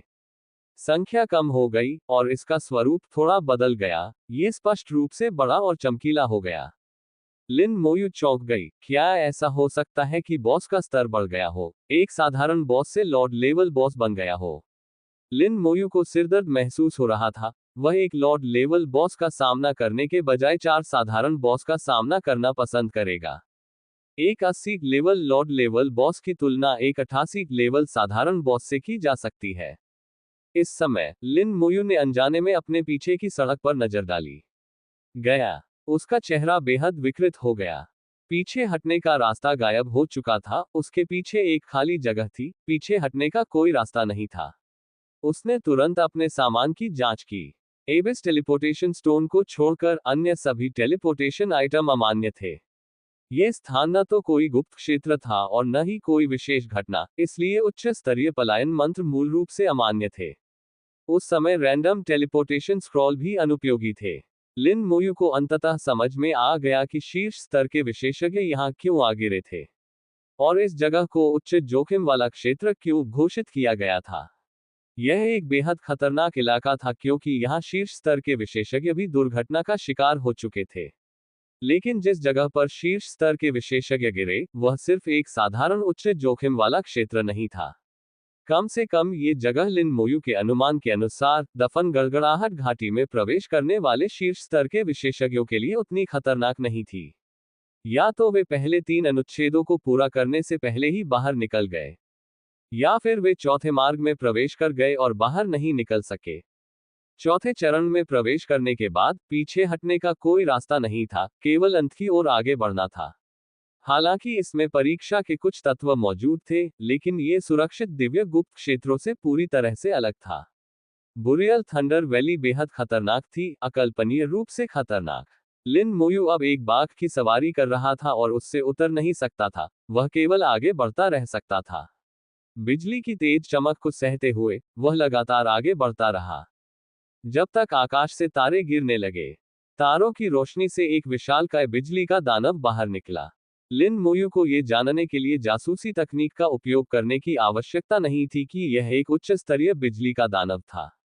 सामान्य बिजली के राक्षस केवल 5 मीटर ऊंचे होते थे, लेकिन ये स्वामी स्तर का बिजली का राक्षस खड़े होने पर 10 मीटर से अधिक ऊंचा था। साधारण बिजली के राक्षस इसके सामने बहुत छोटे थे। कंकाल तो और भी तुच्छ थे, 2 मीटर ऊंचे कंकालनुमा योद्धा उनके सामने चींटियों जैसे थे। जैसे ही बिजली का दानव प्रकट हुआ, वह बिजली की गति से लिन मोयू की ओर दौड़ा। जब तारों की रोशनी गिरी, तब तक लिन मोयू पहले ही मरे हुए लोगों की सेना को छोड़ चुका था। कंकालनुमा उन्मादी योद्धा आगे बढ़े और इस दौरान उन पर लगातार बिजली गिरती रही। लिच जनरल लगातार पीछे से सेना के उपचार कौशल का प्रयोग करता रहा। स्वामी स्तर के बिजली के दानव का सामना करते हुए लिन मोयू लापरवाही करने की हिम्मत नहीं कर सकती थी। उसने बिजली के लिच को छोड़कर सभी लिचों को बुलाया। कंकालों के पैरों के नीचे आभाएं प्रकट हुई। कंकालों की गति बढ़ गई और उनकी रक्षा क्षमता में वृद्धि हुई। बिजली का राक्षस जम गया था और विष से ग्रसित हो गया था। लाल, हरी और सफेद बत्तियां लगभग एक साथ जल उठी। शाप, जहर और हड्डियों के कारागार एक के बाद एक उस बिजली के दानव पर टूट पड़े। हालांकि हड्डियों की जेल बिजली के राक्षसों को आत्मा विनाश करने से नहीं रोक सकी, लेकिन यह उनके हमले को बाधित कर सकती थी। कंकालनुमा उन्मादी सैनिकों ने तेजी से उन्हें घेर लिया, जबकि जादूगर और तीरंदाज बिजली की चमक से बचते हुए पीछे हट गए और दूरी बनाए रखी। इससे कम जादूगरों और तीरंदाजों को आत्मा विनाश से बचने में मदद मिली। यदि आत्मा विनाश इतना शक्तिशाली होता कि व्यापक संबंध क्षमता विफल हो जाती और कंकालनुमा उन्मादी तुरंत मारे जाते, तो नुकसान कम से कम होता। इस बिंदु पर लिन मोयू ने अब पूर्ण जीत के बारे में सोचना बंद कर दिया था। जब तक वह जीत सकता था, तब तक कीमत चुकाना स्वीकार्य था। उसने जासूसी मंत्र का प्रयोग किया, ये जानते हुए कि यह एक उच्च स्तरीय बॉस है, लेकिन फिर भी वह इसके गुणों को देखना चाहता था। तारांकन बिजली का दानव लॉर्ड लेवल बॉस तारांकन स्तर 80 तारांकन शक्ति 800,000 तारांकन फुर्ती 800,000 तारांकन आत्मा 600,000 तारांकन संविधान 700,000 तारांकन कौशल बिजली अवशोषण निष्क्रिय बिजली का प्रहार तारांकन विशेषताएं बिजली के प्रभाव से प्रतिरक्षा, बिजली को अवशोषित करके स्वयं को मजबूत कर सकता है, जीवन शक्ति में वृद्धि, ताकत में वृद्धि, गति में वृद्धि तारांकन। इन विशेषताओं के अलावा बाकी सब कुछ एक साधारण बिजली के दानव जैसा ही था। एक 80वें स्तर के लॉर्ड स्तरीय बिजली के दानव के कुल गुण 2.9 मिलियन थे। एक साधारण बिजली के दानव के कुल गुण केवल 1.6 मिलियन थे, जो कि 1.3 मिलियन का अंतर था। इतने बड़े अंतर के कारण युद्ध क्षमता में गुणात्मक अंतर उत्पन्न हो गया। हालांकि इसकी विशेषताओं में दोगुने से कम की वृद्धि हुई, फिर भी यह अकेले ही 3 साधारण बिजली के राक्षसों का सामना कर सकता था, या उससे भी अधिक का। इन विशेषताओं को देखने के बाद लिन मुयु ने अपने हाथ के पिछले हिस्से पर बने आदिम चिन्ह पर एक नजर डाली। उसने एक पल सोचा लेकिन इसका इस्तेमाल नहीं किया। अभी सही समय नहीं आया था, लेकिन उनका अनुमान था कि अगर वह ऐसा ही करते रहे तो उन्हें देर सवेर इसका इस्तेमाल करना ही पड़ेगा। उसे शायद अन्य तुरुप के पत्तों का भी इस्तेमाल करना पड़ सकता है। लॉर्ड लेवल के बिजली के दानव की अपार आक्रमण शक्ति के सामने कंकालनुमा उन्मादी योद्धा कुछ हद तक कमजोर प्रतीत हुए। इसके प्रत्येक हमले से बड़ी संख्या में कंकालनुमा उन्मादी सैनिक हवा में उड़ सकते थे। सौभाग्य से पर्याप्त संख्या में कंकालनुमा उन्मादी मौजूद थे और लिच जनरल की उपचार क्षमता भी काफी तेज थी। हर बार जब उन्हें हवा में उछाला जाता तो वे ऐसे वापस दौड़ते जैसे कुछ हुआ ही न हो और हमला करना जारी रखते। हजारों कंकालनुमा योद्धाओं ने बिजली के दानव को चारों ओर से घेर लिया, उसे हमला करने का मौका ही नहीं दिया। जादूगरों और तीरंदाजों ने लगातार उस पर हमले किए। लिन मोयू ये सब देख रहा था, उसकी आंखें झपक रही थीं। 5वें चरण में 2 लॉर्ड लेवल बॉस होने चाहिए। 6ठे चरण में 3। 7वें चरण में क्या कोई विश्व स्तरीय बिजली का दानव होगा? आशा है कि उसका स्तर बहुत ऊंचा न हो। बिजली का दानव अंततः मरे हुओं की सेना के घेरे में मौत के कगार पर था। वह चारों ओर से चमकने लगा। उसे मारना मुश्किल नहीं था, सबसे मुश्किल तो यही पल था। कंकालनुमा बरसेरकस को छोड़कर लिन मुयू और मरे हुओं की सेना के अन्य सदस्य 1000 मीटर से भी अधिक दूर, सबसे दूर चले गए। लिन मुयू को नहीं पता था कि ये दूरी पर्याप्त है या नहीं। उसे एक लॉर्ड लेवल बॉस की आत्मा विनाश सीमा का भी अंदाजा नहीं था। तेज बिजली की चमक देखकर लिन मुयू ने सहज रूप से अपनी आंखें बंद कर ली। बुरियल थंडर वैली में कोई आवाज नहीं थी, चाहे लड़ाई कितनी भी तीव्र क्यों न हो। यह एक मूक फिल्म की तरह था। लिन मोयू ने अपनी आंखें बंद कर ली, उसे कुछ भी दिखाई नहीं दिया। उसके मन में लगातार कंकालनुमा उन्मादी सैनिकों की अनुभूति होती रहती थी। बिजली गिरने से बड़ी संख्या में कंकालनुमा बर्बर योद्धा पिघल गए। बिजली के दानव के आत्म विनाश का दायरा लगभग 500 मीटर था, जो एक सामान्य बिजली के दानव की तुलना में कहीं अधिक था। इसकी शक्ति बिल्कुल अलग स्तर की थी। बिजली इतनी शक्तिशाली थी कि उसने कंकालनुमा उन्मादियों को पल भर में मार डाला, जिससे व्यापक संबंध बनाने की प्रतिभा पूरी तरह से विफल हो गई। अमर आभा ने कंकालनुमा उन्मादी योद्धाओं को पुनर्जीवित कर दिया, लेकिन 0.1 सेकंड के भीतर ही मृत्यु फिर से आ गई। एक तरह से अमर आभा का प्रभाव भी खत्म हो गया। इस आत्म विनाश में कम से कम 3000 कंकालनुमा उन्मादी मारे गए। लिन मोयू ने राहत की सांस ली। सौभाग्य से उसने कंकालनुमा उन्मादियों को समय से पहले ही पीछे हटने पर मजबूर कर दिया था, अन्यथा हताहतों की संख्या और भी अधिक होती। लॉर्ड लेवल के बिजली के दानव से निपटने के बाद लिन मोयू ने गहरी सांस ली। चाहे कुछ भी हो जाए, उसने बिजली के दानव के आत्म विनाश की स्थिति को समझ लिया था। अगले चरण में वह इसे अधिक शांति से संभाल सकता था। वह आगे बढ़ता रहा और नुकसान की भरपाई के लिए चलते हुए कंकालनुमा उन्मादी सैनिकों को बुलाता रहा। एक बार जब लिन मोयू को स्थिति समझ में आ गई, तो बाद के चरण काफी सरल हो गए। 5वां और 6ठा चरण उनकी अपेक्षा के अनुरूप रहा। बिजली के दानव पहले 2 हुए, फिर 3 हो गए। लिन मोयू ने सभी समस्याओं को आसानी से हल कर लिया। आधे दिन बाद लिन मोयू 7वें चरण में पहुंची। अपने सामने के चारों रास्तों को देखते हुए लिन मोयू ने गहरी सांस ली। असली लड़ाई अब शुरू होती है। संपर्क सेवा की शर्तें। विनाशकारी जादूगर C480। अध्याय 480। 480। अध्याय 480। ये स्थान एक निषिद्ध मृत क्षेत्र होना चाहिए। लिन मोयू की नजर में ये 7वां चरण है, या यूं कहें कि 7वां पड़ाव। अंदर बिजली गिरने की तीव्रता पहले की तुलना में 3.8 गुना अधिक हो गई थी। हर 10,000 मीटर की दूरी तय करने के बाद उसे हर 1000 मीटर पर आराम करने की आवश्यकता होती थी। अन्यथा केवल बुलाने वाले स्थान में ठीक होने की गति ही मरे हुए सैनिकों की सेना को हुए नुकसान की भरपाई करने के लिए पर्याप्त नहीं होगी। बेशक लिन मोयू धीमी गति से चलने का विकल्प भी चुन सकती थी, जिससे क्षति और पुनर्प्राप्ति आनुपातिक बनी रहती। पहले 6 मार्गों के अनुभव से लिन मोयू दफन गड़गड़ाहट घाटी से बेहद परिचित हो गई थी। उनकी आंखों में आत्मविश्वास झलक रहा था, मानो सब कुछ उनके नियंत्रण में हो। जैसे ही वह 7वें मार्ग में दाखिल हुआ, उसके सामने एक खामोश बिजली कड़की। लिन मोयू थोड़ी कांप उठी। 3.8 गुना तेज बिजली की चमक को सहन करना वाकई आसान नहीं था।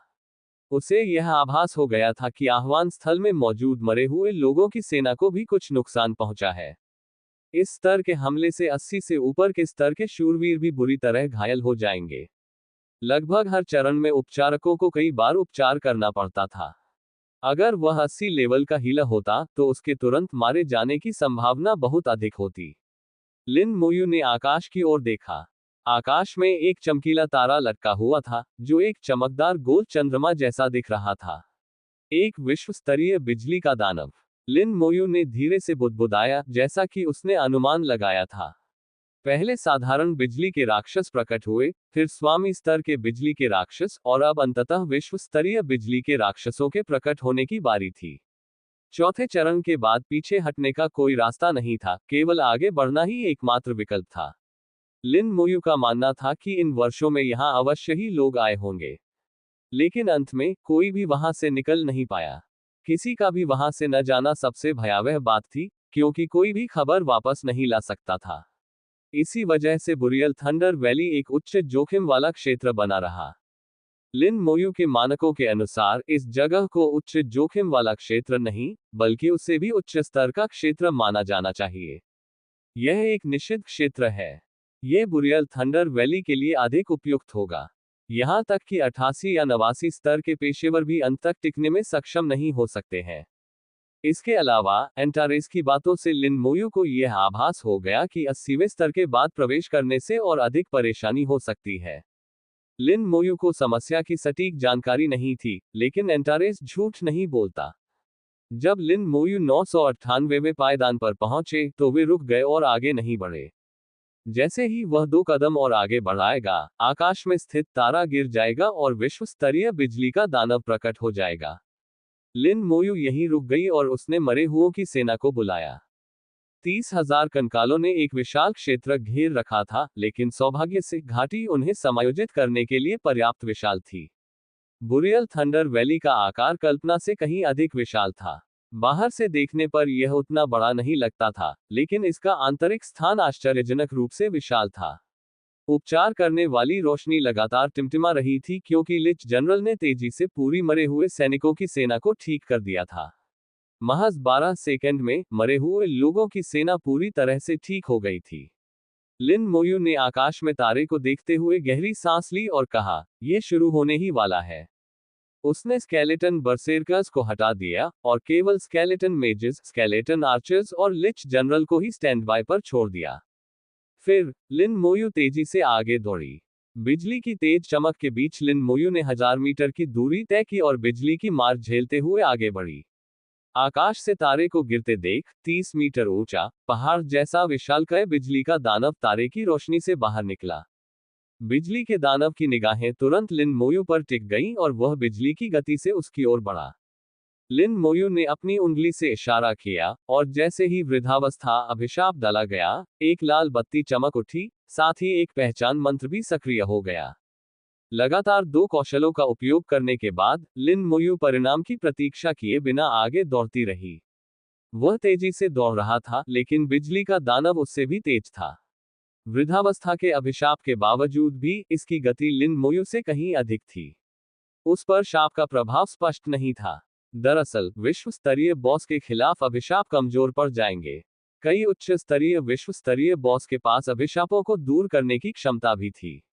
लिन मोयू के बगल में एक बर्फीला लिच प्रकट हुआ, जिसका पूरा शरीर नीले रंग से चमक रहा था।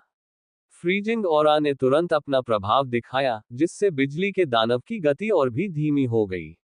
वृद्धावस्था के अभिशाप और हिमाक आभा के संयुक्त प्रभाव के कारण ही लिन मोयू मुश्किल से ही समान गति बनाए रख पा रही थी।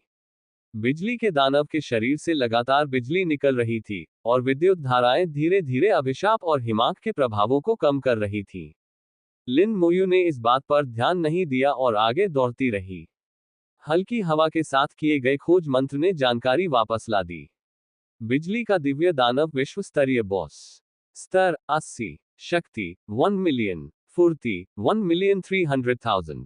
आत्मा 600,000। संविधान 1,200,000। कौशल बिजली अवशोषण निष्क्रिय बिजली नरसंहार सर्वदिशात्मक बिजली। विशेषताएं: बिजली के प्रभाव से प्रतिरक्षा, बिजली को अवशोषित करके स्वयं को मजबूत कर सकता है। जीवन शक्ति में वृद्धि, ताकत में वृद्धि, गति में वृद्धि। विश्व स्तरीय बॉस के रूप में इसकी स्थिति के अनुरूप इसके कुल गुण 41 लाख तक पहुंच गए। बिजली का दानव, बिजली का विशालकाय दानव, बिजली का दिव्य दानव। बिजली के दानव के तीनों स्तर अलग अलग थे। बिजली के राक्षसों से कई बार लड़ चुकी लिन मोयू उनकी क्षमताओं से पहले से ही अच्छी तरह परिचित थी। इसकी निष्क्रिय क्षमता बिजली के तत्वों को अवशोषित करना थी। पर्याप्त मात्रा में अवशोषित होने पर यह न केवल अपने घावों को ठीक कर सकता था बल्कि अपनी ताकत भी बढ़ा सकता था। इसलिए उसे लड़ाई को जल्दी समाप्त करने की आवश्यकता थी, न कि इसे लंबा खींचने की। दूसरी क्षमता, जिसे लाइटनिंग मैसेकर कहा जाता था, वास्तव में इसकी आत्मा विनाश की क्षमता थी। Lord level lightning giant beast के प्रकट होने के बाद से ये कौशल हर बार मरे हुए सैनिकों की सेना को नुकसान पहुंचाता रहा है। आत्मा विनाश की शक्ति इतनी प्रबल थी कि उससे बचना असंभव था, और लिन मोयू इसके बारे में कुछ भी नहीं कर सकती थी। उसके सामने मौजूद बिजली के दिव्य दानव के पास एक तीसरा कौशल था। लिन मोयू को ये तो पता नहीं था कि सर्वदिशात्मक बिजली की क्षमता क्या है, लेकिन किसी विश्व स्तरीय बॉस पर इसका दिखना कोई साधारण क्षमता नहीं होनी चाहिए। लिन मोयू और भी सतर्क हो गई। अपनी क्षमताओं के अलावा विश्व स्तरीय बॉस में अपनी कुछ खास विशेषताएं भी थीं। बिजली के दिव्य दानव का पूरा शरीर बिजली से घिरा हुआ था। बिजली उसके शरीर के बाहर पिघले हुए लावा की तरह बह रही थी, जिससे एक विद्युत प्लाज्मा बन रहा था। जो भी पास आएगा उस पर विद्युत प्लाज्मा से हमला किया जाएगा। लिन मोयू को यह जानने के लिए प्रयास करने की आवश्यकता नहीं थी कि विद्युत प्लाज्मा की शक्ति कमजोर नहीं होगी। बहरहाल उसे योजना के अनुसार ही आगे बढ़ना था। लिन मोयू ने एक ही सांस में लगभग 1000 मीटर की दूरी तय कर ली, जिससे उसने अपने और अपने पीछे मौजूद कंकाल जादूगरों और तीरंदाजों के बीच दूरी बना ली। लिच जनरल लगातार उपचार करता रहा, जिससे मरे हुए सैनिकों की सेना की समग्र स्थिति बनी रही। उन्होंने अभी तक कोई कार्रवाई नहीं की थी, वे लिन मोयू के आदेश की प्रतीक्षा कर रहे थे। फिलहाल समनिंग स्पेस में मौजूद स्केलेटन बरसेरकर्स को सबसे ज्यादा नुकसान पहुंचा था और वे उपचार प्राप्त करने में असमर्थ थे। बिजली के दिव्य पशु ने वृद्धावस्था के अभिशाप को पहले ही नष्ट कर दिया था, और उसकी गति एक बार फिर लिन मोयू से आगे निकल गई थी, और वह उसे पकड़ने ही वाला था। लिन मोयू अचानक रुक गया, और रुकते ही उसने सभी स्केलेटन बरसेरकर्स को मुक्त कर दिया। इसी क्षण लिच जनरल की सेना की उपचार क्षमता भी सक्रिय हो गई, जिससे कंकाल बरसेरकर्स की स्थिति तुरंत बहाल हो गई। जैसे ही कंकाल बरसेरकर्स प्रकट हुए, वे लिन मोयू और लाइटनिंग डिवाइन बीस्ट के बीच खड़े हो गए, अपनी कुल्हाड़ियों को घुमाते हुए आगे बढ़े और लाइटनिंग डिवाइन बीस्ट पर जोरदार प्रहार किया। मूल रूप से लाइटनिंग डिवाइन बीस्ट का पूरा ध्यान लिन मोयू पर केंद्रित था, लेकिन अब हमले के तहत उसका ध्यान तुरंत स्केलेटन बरसेरकर्स की ओर चला गया। जब स्केलेटन बरसेरकर्स ने लाइटनिंग डिवाइन बीस्ट का ध्यान सफलतापूर्वक अपनी ओर आकर्षित कर लिया, तो लिन मोयू ने पीछे हटने का अवसर पाकर बिजली को सहन करते हुए तेजी से पीछे हट गई। लाइटनिंग डिवाइन बीस्ट और स्केलेटन बरसेरकर्स मुख्य युद्ध क्षेत्र बन गए, जो मेजेस और आर्चर्स से लगभग 1000 मीटर दूर थे। लिन मोयू ने दूरी को पूरी तरह से नियंत्रित किया, जो जादूगरों और तीरंदाजों की अधिकतम आक्रमण सीमा के भीतर थी। जादूगरों और तीरंदाजों ने अभी तक कोई कार्रवाई नहीं की थी, वे लिन मोयू के आदेश की प्रतीक्षा कर रहे थे। लिन मोयू के पीछे हटने के बाद बरसेरकर्स ने पहले ही लाइटनिंग डिवाइन बीस्ट का ध्यान अपनी ओर मजबूती से आकर्षित कर लिया था। लाइटनिंग डिवाइन बीस्ट की आक्रमण शक्ति बेहद शक्तिशाली थी, और उसके विद्युत प्लाज्मा से होने वाला नुकसान भयावह था। स्केलेटन बरसेरकर्स उसके संपर्क में आते ही बुरी तरह घायल हो जाते।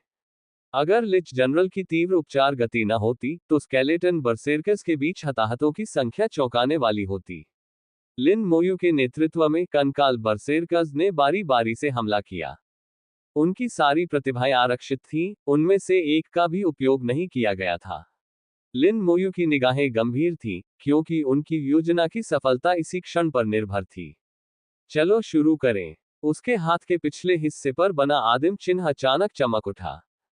बुरियल थंडर वैली में एक अजीब सी आभा फैल गई, और मरे हुए लोगों की सेना की आभा में जबरदस्त उछाल आया।